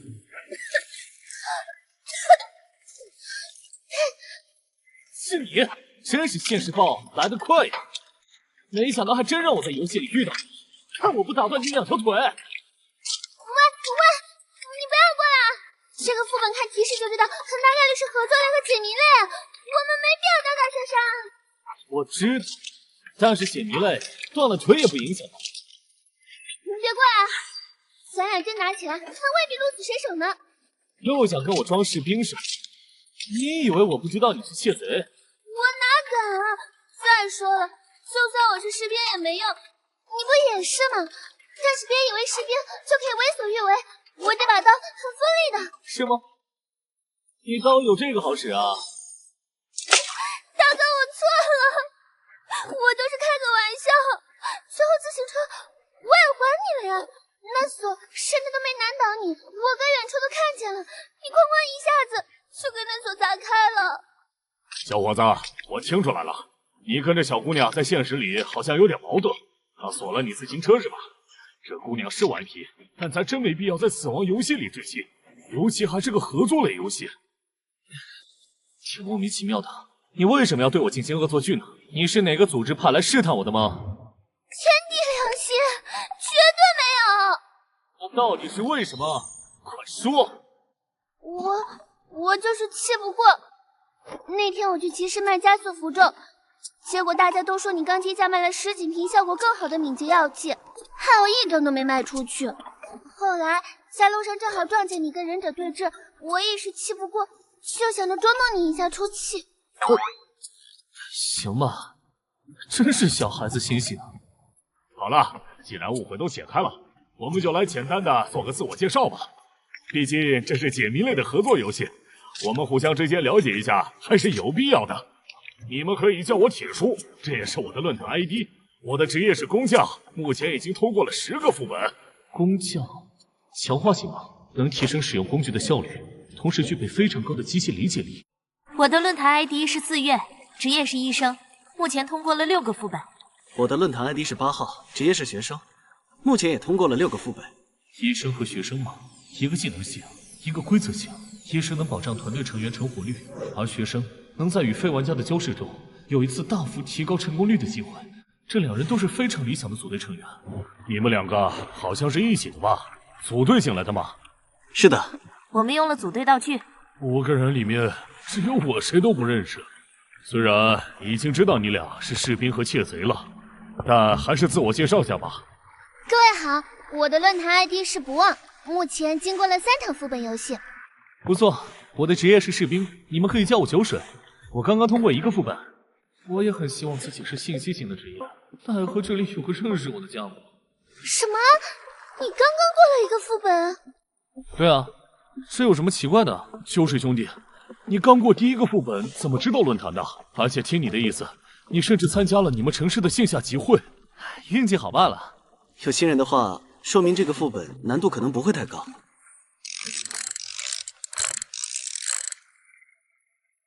嘎嘎，各位玩家，你们好呀！上场游戏是小恶魔，这次是乌鸦人。每一场游戏出现的 NPC 都不一样吗？嘎嘎，本场游戏由我来负责担任考核官，我将会给予你们问题和提示。本场游戏中共有3个房间，嘎嘎，我在每个房间设置了3个问题，2个奖惩问题以及1个抉择问题。奖惩问题回答正确会有奖励，回答错误会有惩罚，而抉择问题只有回答正确，你们才能进入到下一个房间里。答对所有的抉择问题即可通关副本。以上就是本场游戏致命问答中的所有规则。哎，我去！各位请听第1个问题，请问以现在的冲水排水速度，水流完全灌满这个房间需要多久？有池出水问题啊，这个简单，只需要假设时间为 x 就可以了。不，这个问题的难点并不在于数学的部分。可是你知道这个房间的容积、进水速度和出水速度吗？是啊，考核官，这些数据都是多少？你不是能提示吗？这些应该属于提示范畴吧？嘎嘎，这不在提示的范畴内。你问的恐怕就是这个问题的难点。小学难度的数学题，怎么可能会出现在死亡游戏里？这个考验的是我们的估算能力。这大叔突然是在干些什么啊？我想应该是在用步距测量这个房间的长和宽吧。这位大叔戴着安全盔，职业还是工匠，对这种事情应该在行。请问，最后的答案要精确到分钟还是秒钟呢？这应该在提示的范畴内吧？嘎嘎，我想想，那就这样，给我的答案误差控制在5分钟以内就好。根据我的估算，这个房间长应该在9米左右，宽应该在6米左右。层高嘛，结合这个数据，层高应该是3米左右。那我知道了，这间教室的容积应该在162立方米左右。接下来只要知道排水和出水的速度，就可以计算了。每个出水口的速度如果是均匀的话，我们可以找个容器，贴住单个出水口流出来的全部水，这样通过它灌满容器的时间，就可以推算出每个出水口单位的时间。而这里一共有10个出水口。不要那么麻烦，虽然允许有5分钟的误差，但是你估算的数据越多，最后误差就会越大。大叔，我只问一句，你确定这房间高是3米吗？误差能控制在10公分以内吗？虽然高度没那么好测算，但是根据我的经验来看，这个比例差不多就是3米。干工地这么多年了，我的眼睛就是尺。我这把美工刀是标准长的15公分，那么只需要计算一下水完全淹没这把美工刀所需的时间，然后再乘以20，就是大概所需的时间了。1、2、3。把这个问题转化为水位上涨的速度，真是个好主意。我这里有一块怀表，这是我拿到的道具，用这个来计时吧。原来如此，只是这样的话，就能估算出一个较为准确的时间了。这个确实是我疏忽了。原本以为是数学题，没想到跟脑筋急转弯一样，让这窃贼出风头了。哼，说话注意点，别老是这么好面子乱说话。视线定期可能会比较准确，我来帮忙看看水什么时候没过去吧。这个问题未免太过简单了。如果这不是一个逻辑或数学问题，而是一个脑筋急转弯呢？这乌鸦人似乎并不是很在乎答案的误差范围是多少，只是随口说了个5分钟而已。考核官，我想问一下，在你问出问题之后，我们是可以问你任意问题的吗？啊，当然，这就是我给予提示的方式。如果你问到了点子上，我就会告诉你相应的提示。果然，问题里面有陷阱。假如最终的答案并不是某个具体的时间，那误差确实就并不重要了。秋水，你在做什么？只是印证一些猜想罢了。大叔，你们先忙，说不定一会儿还得用你们算出来的结果。那么，我有3个问题。第一个问题，考核官，周围的4扇门是否和第一个房间的抉择问题有关？啊，是的。最后的抉择问题就是让你们从房间所有的门里选出一扇，里面有通往下个房间的大门。那么，考核官先生，错误的门后面是什么呢？嘎嘎，当然是无尽的虚空，掉下去就会陷入死亡。嘎嘎，不过现在问关于抉择问题的事情是不是早了些？你第一个问题还没回答出来呢。但这些和第一个问题真的无关吗？考核官先生，你似乎很擅长用真话说一半的方式来误导和骗人呢。我的第3个问题，你可以从下述问题中任选一个回答。1，您问题中所指的这个房间，究竟是我们身处的这个由4面墙、天花板和地板组成的封闭空间，还是泛指本场游戏的第一个房间？2，这些排水口是否和错误的门通往了同样的虚无空间？3，您所说的那些虚无空间是否算作第一个房间的范畴内？嘎嘎，真是厉害呀！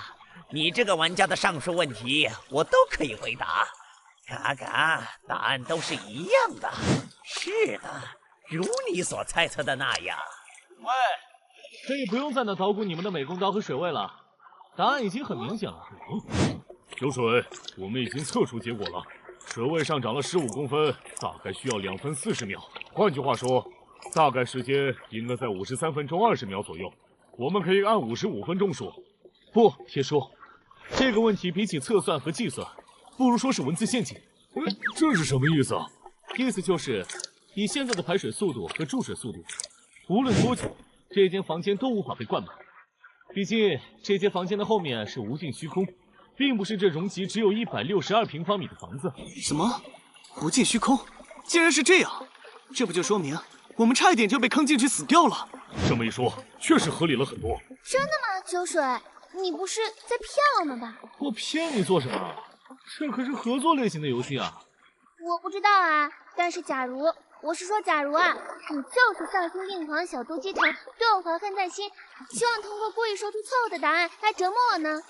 你想象力还挺丰富。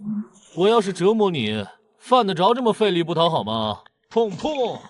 你说我要是这样对着你腿哐哐来2枪，会不会比什么惩罚更好使啊？哎呀，酒水哥，我就是随便质疑一下，这是开玩笑的成分居多。其实您的答案我基本上是信服的，就是刚才白忙活了一通，难免有点不甘心嘛。就按您的答案来吧。那么我们的答案是，无论多久，这个房间都不会被水灌满。你们认同这个答案吗？认同。嘎嘎，答案正确，恭喜你们获得了奖励。我将排除一扇错误选项的门。嘎嘎，下面还有第2个题。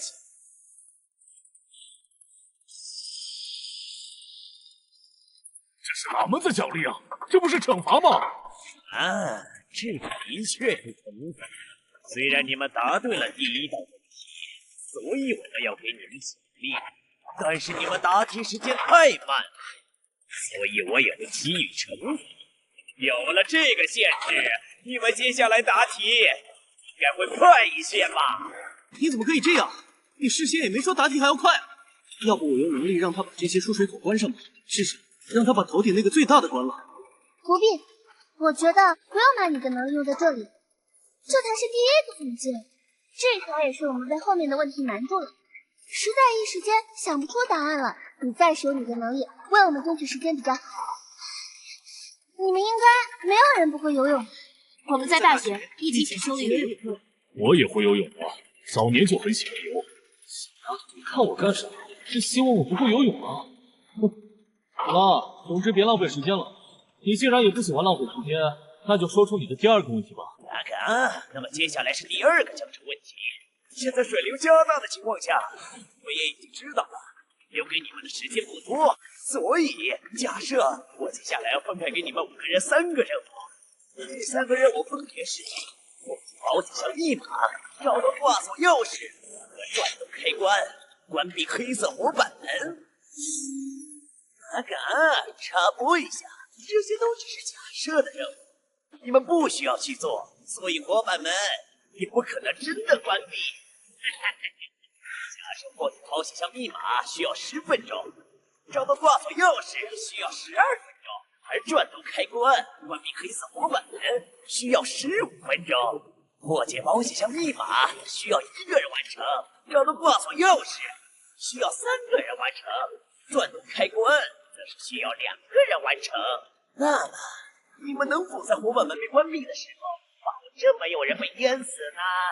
怎么又是一道小学数学题啊？酒水，这次的题是不是本质上也是一道文字陷阱题？我暂时不清楚，不过结合上一题的经验来看，这种可能性比较大。但是我们也不能就认为它一定是文字陷阱类型的题，毕竟这个游戏出题很有可能会故意反其道而行之，利用我们的惯性思维，让我们认为这道题也有文字陷阱。但其实这会真是普通小学数学题了，也不是没有这种可能性。那我们暂时先把这个问题当做普通的小学数学题来解，在解的过程中，若是发现了存在文字陷阱的可能性，再往那方面去考虑也不迟。我们现在有5个人，但是这些任务需要的总人数却是6个。考核官，这个人数也是必须严格符合的吗？有没有可能多一人、少一人也能做，只不过会影响到完成时间？嘎嘎，每个任务的完成人数必须不多不少。原来是这样，我还以为陷阱就藏在这里呢。那这个问题如果严格按照数字题来解的话，按照这种算法，最快需要25分钟。一个人破解密码，3个人找钥匙，一个人待命，然后破解完密码的人立刻去跟待命的那个人一起转动机关。25分钟吗？这个时间好像我们中会死人的可能性比较大呀。所以答案一定会有人死掉。不对，这是按照数学题的算法得出的结论。我们还没考虑文在陷阱的可能性，不知道你们刚才注意到了没有？刚才这乌鸦人问出的问题是你们能否在火板门被关闭的时候保证没有人被淹死。他并没有告知我们是要完成3个全部任务。换句话说，我们如果先行去完成时间最长的关闭开关的任务，那么15分钟后火板门就会被关上，注水就会被停止。如果那种情况下算上闭气时间，我们很可能不会死人。说的有道理，这好像就是文字陷阱所在。我觉得好像哪里不对，但我说不上来。不管对不对，至少不忘的分析听起来有道理。要不我们就按这个作答吧，反正回答的时间太慢，也会有惩罚。不对，不忘分析出来的这一切是最大的陷阱。所以这个问题的陷阱并不在图的字面上，而在墙上。无论是20分钟还是15分钟的事情，还是有点太暧昧，这都是死人有可能，不死人也有可能的范畴。所以答案不可能是这么不确定的时间。而且我很好奇，为什么你一定要用假设的任务形式，而不是真的出现任务让我们做？游戏就叫致命问答嘛。不止如此，墙上的保险箱应该就是第1个任务的示意图吧？那么后面2个任务的示意图？嘎嘎，又为你找到关键了。是确定性。考核关格下，这3个任务必须要完成1个，才是下一个，对吧？是。保险箱里放着吸铁和信线，钥匙则是可以打开开关上的锁。你还真是聪明过头了。所以，咱要关闭上方火板，10加12加15，足足37。这个时间，别说会不会死，估计我们中可能都不会有。所以，我的答案是，我们无法保证无人死去。我们都赞同酒水的答案。嘎嘎，那么恭喜你们，答对了第2道章程问题。本次的奖励是，在接下来第1个房间的抉择问题里，我将会在你们第1次作答后，打开这个房间里你们没有选择的一扇门，并且给你们1次更改选项的机会。这个提示，再加上这个房间的布局和第1个问题时得到的信息，这些加起来，不就是经典的概率论问题？卡卡，那么恭喜你们。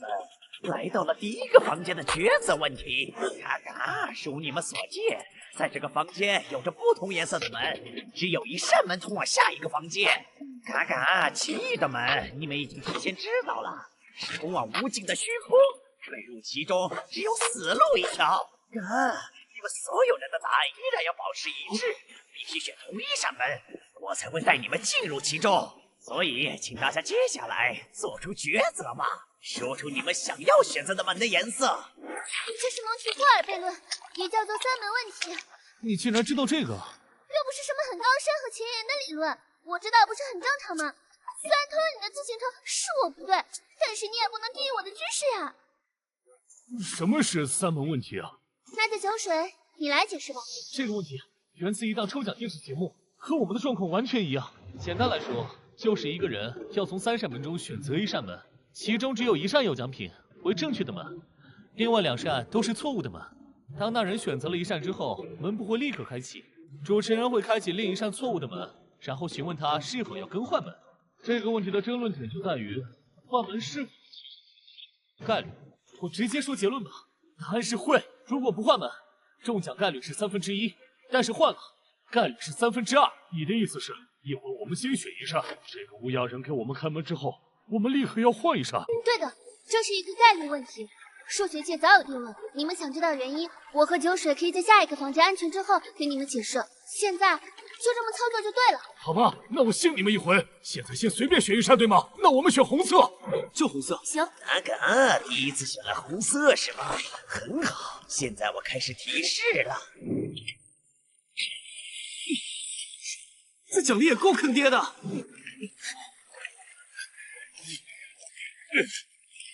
命啊！谢谢，酒水，您真是大人有大量。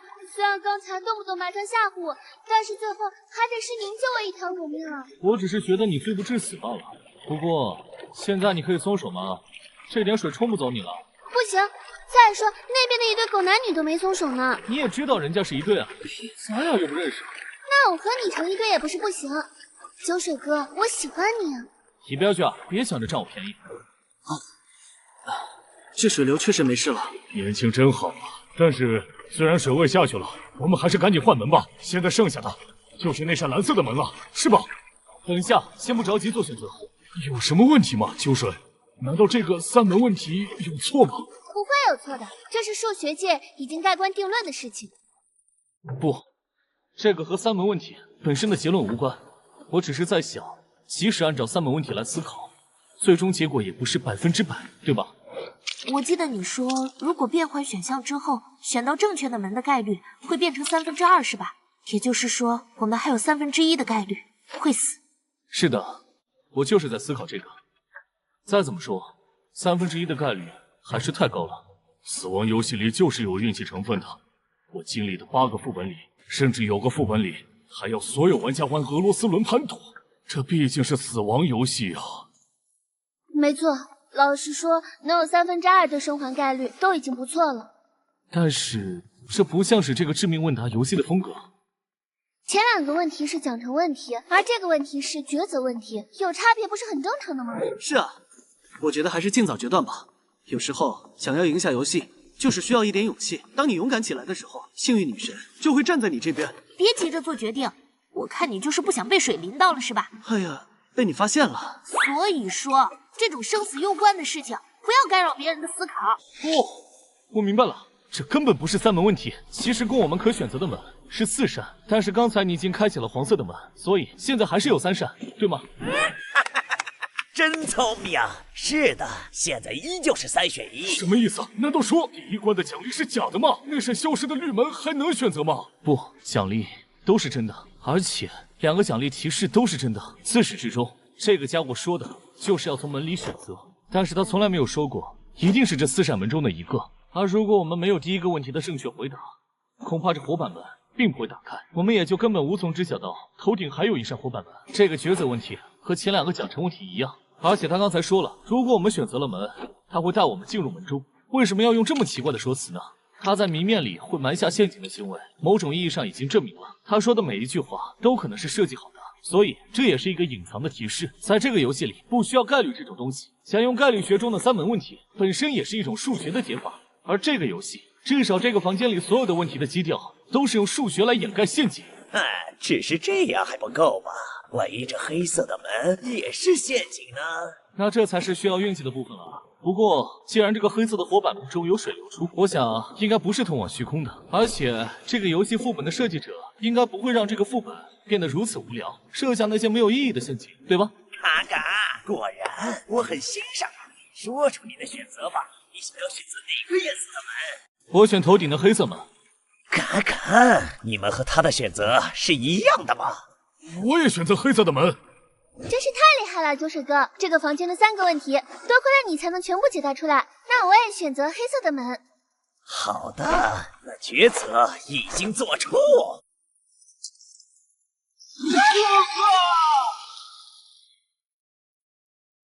等会儿，乌鸦人呢？这可怎么办？考核官不见了，难道这关要让我们自己摸索吗？嘎嘎，欢迎各位来到第2个房间。本房间依旧是有2个奖惩问题和1个抉择问题。嘎嘎，在本房间内向我提问会被向特定的生物提问所取代，并且提问将会有次数限制，所以祝你们好运。嘎嘎，在这3座桥之中，只有1座能让你们安全到达对面，其中另外2座都会在你们走到中段的时候突然崩塌，让你们摔进无尽虚空。嘎嘎。而在你们面前，则是有这2个伟大神秘化作的乌鸦分身，一只乌鸦代表着真实，一只乌鸦代表着虚妄。嘎嘎，真实只会说真话，虚妄只会说假话，其他们2个都只会回答是否问题。你们有2次向他们提问的机会，来决定你们最终规划好的路线。这个我听过类似的，只需要问其中1只乌鸦，如果我说这座桥是安全的，那么另一只乌鸦会怎么回答，就可以得到答案了。这就像一个巧妙的陷阱，我们让说真话的去模仿撒谎者，让撒谎的去模仿说真话的，结果就是，不管问谁，他们对同一座桥给出的答案都会变得一模一样。你竟然能想到这一节？以前看杂志看到的罢了。因为是3座桥，所以2个问题刚刚好。运气好的话，说不定1个问题就能确认了呢。这可是死亡游戏啊！这个问题哪会那么简单？乌鸦，请问如果我问另一只乌鸦，最左边的桥是不是安全的？另一只乌鸦会回答是还是否？啊？为什么不回答呢？把人给我们开门之后，我们立刻要换一扇。难道那乌鸦人骗我们？还是说他卡壳了？因为这不是是否问题，你要规范自己的问答。如果我问另一只乌鸦最左边的桥是否安全，它会给肯定的答案吗？原来是这样，我疏忽了，不好意思。如果我问另一只乌鸦最左边的桥是否安全，它会给肯定的答案吗？咕，是什么鬼啊？咕，就是他的回答吗？毕竟那乌鸦人从头到尾没说这俩玩意儿会回答是和否，他们毕竟是乌鸦呀。那你说怎么办？我哪知道，但是我觉得还剩下一个问题的情况下，可以交给酒水了。酒水哥应该一开始就知道这2个乌鸦不太会说人话。你是怎么知道我猜出来了？因为你刚才规范8号的问法的时候，你最后说的是会不会给出肯定答复，加上酒水哥你很聪明，所以我断定连我都隐隐猜到的事情，你不可能猜不到。而且我相信你应该想到破局的方法了，是吧，酒水哥？不然你刚才也不可能放任8号去问这个问题。破局倒是称不上，但是通关的办法确实有，别因为他的话语乱了阵脚。虽然我们只有2个问题，但是别忘了这里有3座桥，在已知只有1座桥安全的情况下，不管对于乌鸦来说，咕的意思是什么，只要你问同一只乌鸦，它的答案必然是2个相同，1个不同的。接下来我们再随便选择1座桥提问，看看它的答案是什么就可以了。如果2个答案一样，那么剩下那座桥自然就是安全的。竟然还能这样？当然可以啊。要是他的答案和之前的那个不一样呢？那我也有办法。总之，先问了再说吧。如果我问另一只乌鸦最右边的桥是否安全，它会给出肯定的答案吗？真是遗憾啊，是不一样的。如果2个不一样，那说明这2座桥里一定有座是正确的。没错，50%的概率咯。50%的概率吗？这不是比上一轮2/3的概率还要低吗？那这是不是意味着这道问题也存在陷阱？不，很遗憾，我想这次的问题并没有陷阱，而是真的要我们从2个中间选出一个了。因为这个房间的主题和上一个房间并不相同。所以现在是真的到了碰运气的时候了吗？并非如此，你们还是没有注意到，第2个房间和第1个房间本质上就不同。很显然是那乌鸦人玩的小花招，但是不足以称之为陷阱。第1个房间内，我们所有人都要向他直接回答他提出的问题，但到了这个房间，我们需要的是用行动来回答，因此我们不再需要统一答案，同时作答了。我明白了，所以这关比起陷阱，更像是让我们选出人牺牲，是吗？是的，虽然接下来确实要碰运气，不过要碰运气的只有1个人，只需要有1个人走上其中一条，我们就会知道怎么走了。那么接下来，那谁要去做那个碰运气的人呢？这种事情公平起见，还是抽签决定吧。抽个锤子签！我把枪拿出来，就是想提醒你们一件事，由我来决定谁当这个倒霉蛋。好了，亲爱的窃贼小姐，接下来该发挥下你的作用了。为什么是我呢？这个情况下总得有人去干。首先我不能干，我只能从剩下的4个人里选喽。而其他人里，你的通关副本数最少，工匠大叔的最多，剩下2个人还是绑定的。虽然我都有信心，正面战斗没人是我这个持枪士兵的对手，但是啊，以防万一，还是从你这个最软的软柿子开始吧。更何况你还真的得罪过我，不是吗？喂，你们就这样看着他胡作非为，那万一下一次就轮到你们了呢？别这样一脸的晦气嘛，不是还有1半的概率不会死吗？为了公平起见，你自己选一个桥吧，这样也算把命运握在自己手中了。我选左边那个。哼，我要是真死了，我做鬼也不会放过你的。说起来，你们谁有绳子之类的道具吗？我有，而且还是安全绳。你去把安全绳给他拴上。现在把安全绳的另一头抛给我。你这混账！去吧。真是辛苦你了。刚才那种情况下，必须要有人出来当恶人，你选那个小姑娘，只是因为她体重最轻吧？还特意用绳子拴住她，你这样本身也是在承受不小的风险了。不，我没有那么高尚。如果没有绳子，假如不忘选对了吊桥，在另一边怀恨在心，一言不发，或者干脆在中间踩交易绳，装作掉下去了，误导我们怎么办？提起，我们可不知道这吊桥如果坍塌，是不是全部坍塌，在这边能不能看出端倪？而且，就算不忘主观上没有害我们的打算，万一这吊桥对岸有什么隔音措施呢？刚才那番话可不仅仅如此。不过，真是个有意思的盗贼啊！这桥没问题，就是这座。这关如果最后还是需要有人探路，你可别找我了。哥哥，恭喜你们通过了第一个奖惩问题。由于无人死亡，所以你们本轮的提问次数是5次。第二个房间果然如此，从统一行动变成个人选择，但死人的代价会由活人分担，所以接下来能尽可能减少的死亡还是要减少的。九准，这次该怎么办？我们每人都有一个问题，应该怎么做？这里面竟然还有个可能说真话，也可能说假话的，这也太难了吧！但是问题数量有5个，5个问题吗？那可能都不需要有人用命探路了。这么快？当然了，毕竟这次有5次机会。第一个问题，你来问中间那只铁叔。问题是这样的，如果我问你左边的乌鸦是否为代表变化的化身，你会回答孤吗？问，如果我问你左边的乌鸦是否为代表变化的化身，你会回答孤吗？很好，看来孤和嘎的确可能是通用的。下面一个问题，四月，你去问最右边的乌鸦，如果我询问你，你是否是代表虚妄的乌鸦化身，你的回答会是孤吗？很好，接下来就简单多了。8号，你去问他，最左边的3座桥之中有没有安全的桥，千万按照我说的，一个字不要差。酒水，怎么到我这儿还要额外叮嘱一下呢？当然是因为你看起来最不靠谱啦。可以了，我已经知道该怎么做了。乌鸦，这座吊桥是安全的吗？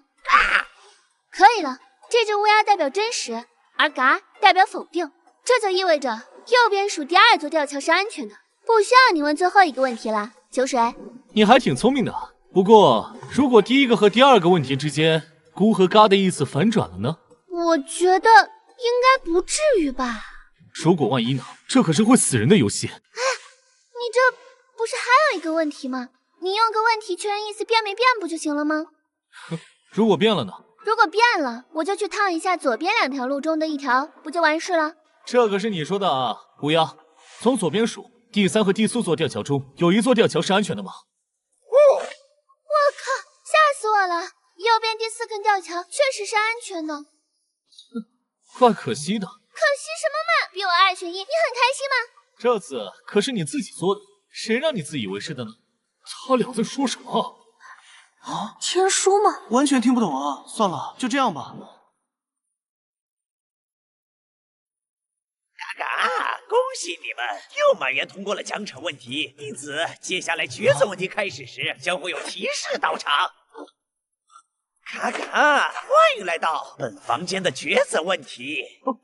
这就是道场的提示吗？这次的2座桥都能通往下一个房间，只不过一个能承载3人，一个能承载2人。所有人必须同时踏上2座桥，否则2座桥都会坍塌。你只有1次向我提问的机会，我不会回答能揭示哪座桥能承载几人的问题。这乌鸦人说他不会回答揭示哪座桥能承载几个人的问题，所以我们是不是可以想一种间接的问法，比如我们3个人走最左边那座桥，能不能通关之类的？嘎，这种问题我也不会回答的。我倒是想到了关于这个游戏的一种解法，如果2边吊桥都只上去了2个人，而剩下那个人已经死了，吊桥还会塌吗？如果答案是肯定的话，我会随机崩掉一个，这样4个人都能活。你骗鬼呢？还随机？你100%是要崩掉我啊！哎呀，被你识破了。要不我先崩了你再问吧。说实话，我觉得其实一边走2个肯定不会塌的。别动不动掏枪啊！万一呢？我靠！别赌这种可能性啊！而且这个抉择问题很可能有陷阱啊！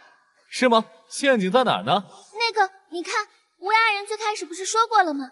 在这个房间里向他提问会被向特定的生物提问所取代，所以那里坐着的乌鸦人很可能不是作为考核官的乌鸦人，对吧？有道理，但那又如何呢？刚才他是以乌鸦的形式飞过来的，这意味着他其实是某个化身呢。而已知出现的3个化身，除却代表真实的，另外2只乌鸦都是会说谎的。如果这家伙是变化或者虚妄之中的一只，那他说的关于2座桥的问题，可能都不用相信。好像确实有道理啊。因为不忘说的是对的，这是我在第1个副本拿到的测谎仪，这代表乌鸦人说的第1句话就是假的。他的第1句话是2座桥都能通往下一个房间，是他整段话的大前提。这说明他后续所有的话都是错误的，所以我们完全不用管这个乌鸦人说了什么，他纯粹就是来误导我们的。有这种好玩意儿，你不早拿出来啊！而且你知道他在撒谎，刚才不是纯吓唬我吗？我想试试你到底有多聪明而已。怎么，允许你捉弄我，就不允许我捉弄你？好了，那既然他的话是误导，是不是证明这2座桥里面只有1座能通往下一个房间？这样的话，不是正好可以问他吗？不需要问哪座桥能承载多少人，只需要问他哪座桥能通往下一个房间不就好了？如果只有真实和虚妄2种化身，那倒简单了。就算他专说假话，我们反着理解就行了。但现在多了一个变化，情况就完全不同了。在我们无法排除他是变化的前提下，问他任何问题都没有意义。啊？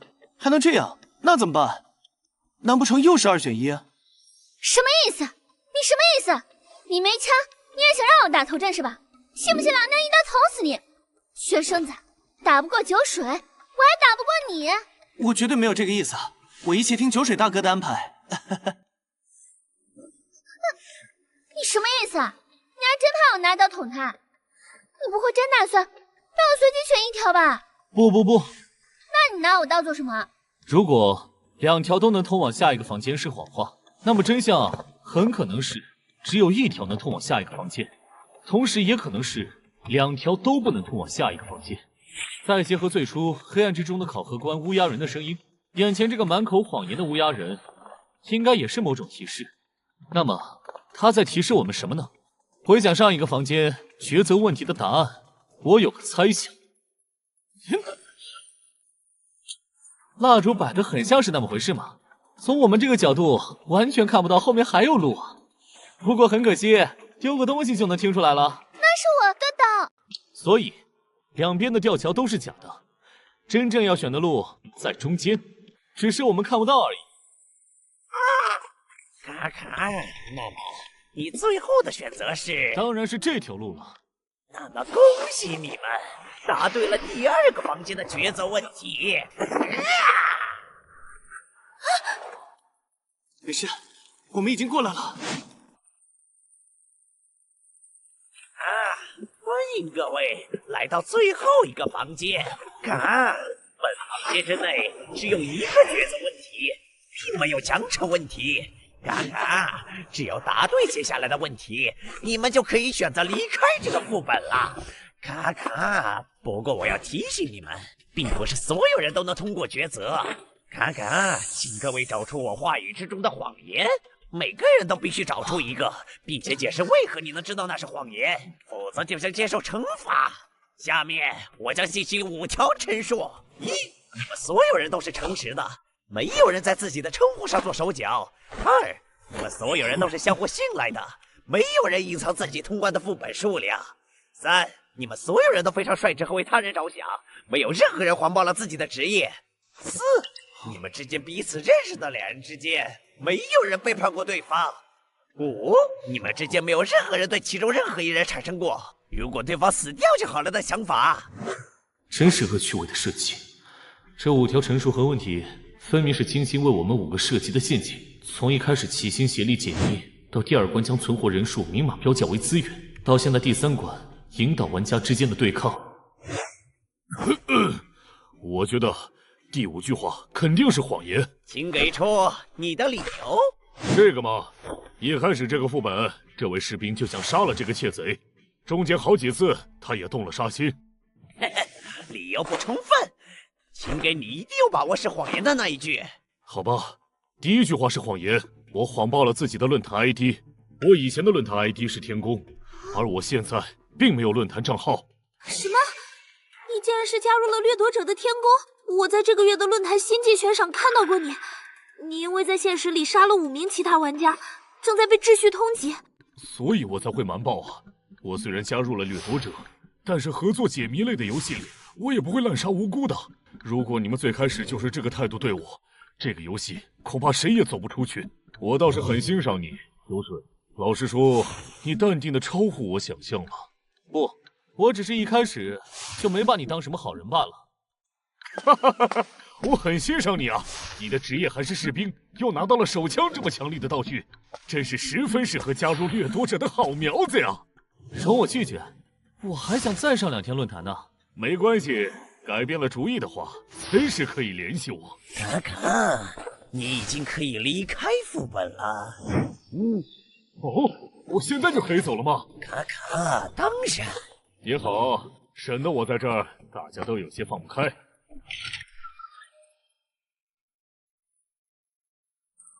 他刚刚的眼神好可怕，吓死我了！你害怕什么？我是个带着枪的士兵，就算他被通缉了，还能当着我的面把你们都杀了？酒水哥，就算你的职业和道具很强，但是那个天宫可是已经升阶的玩家，而且是10个副本就完成了升阶，被掠夺者邀请加入的高手，打起来你可能很难占到便宜啊。是啊，悬赏他的信用点高达8000点呢。多少？8000点啊！8000点，那不就是80万吗？拿下他就直接赚麻了呀！你平时到底看不看论坛啊？天宫可是最近热度最高的悬赏帖了。我说过，我刚过第1个副本，所以还没研究明白呢。啊，你还真是刚过第1个副本啊！我都打算拿你来质疑第2条陈述是谎言了。你不信的话，可以试试。倒也没那个必要。不过这边的2位可要抓紧时间哦，不然我可要抢走你们确定的谎言了。乌鸦人刚才都说了，可不一定说所有人都能通过的。这5句陈述里，说不定有混的真话呢。我选4。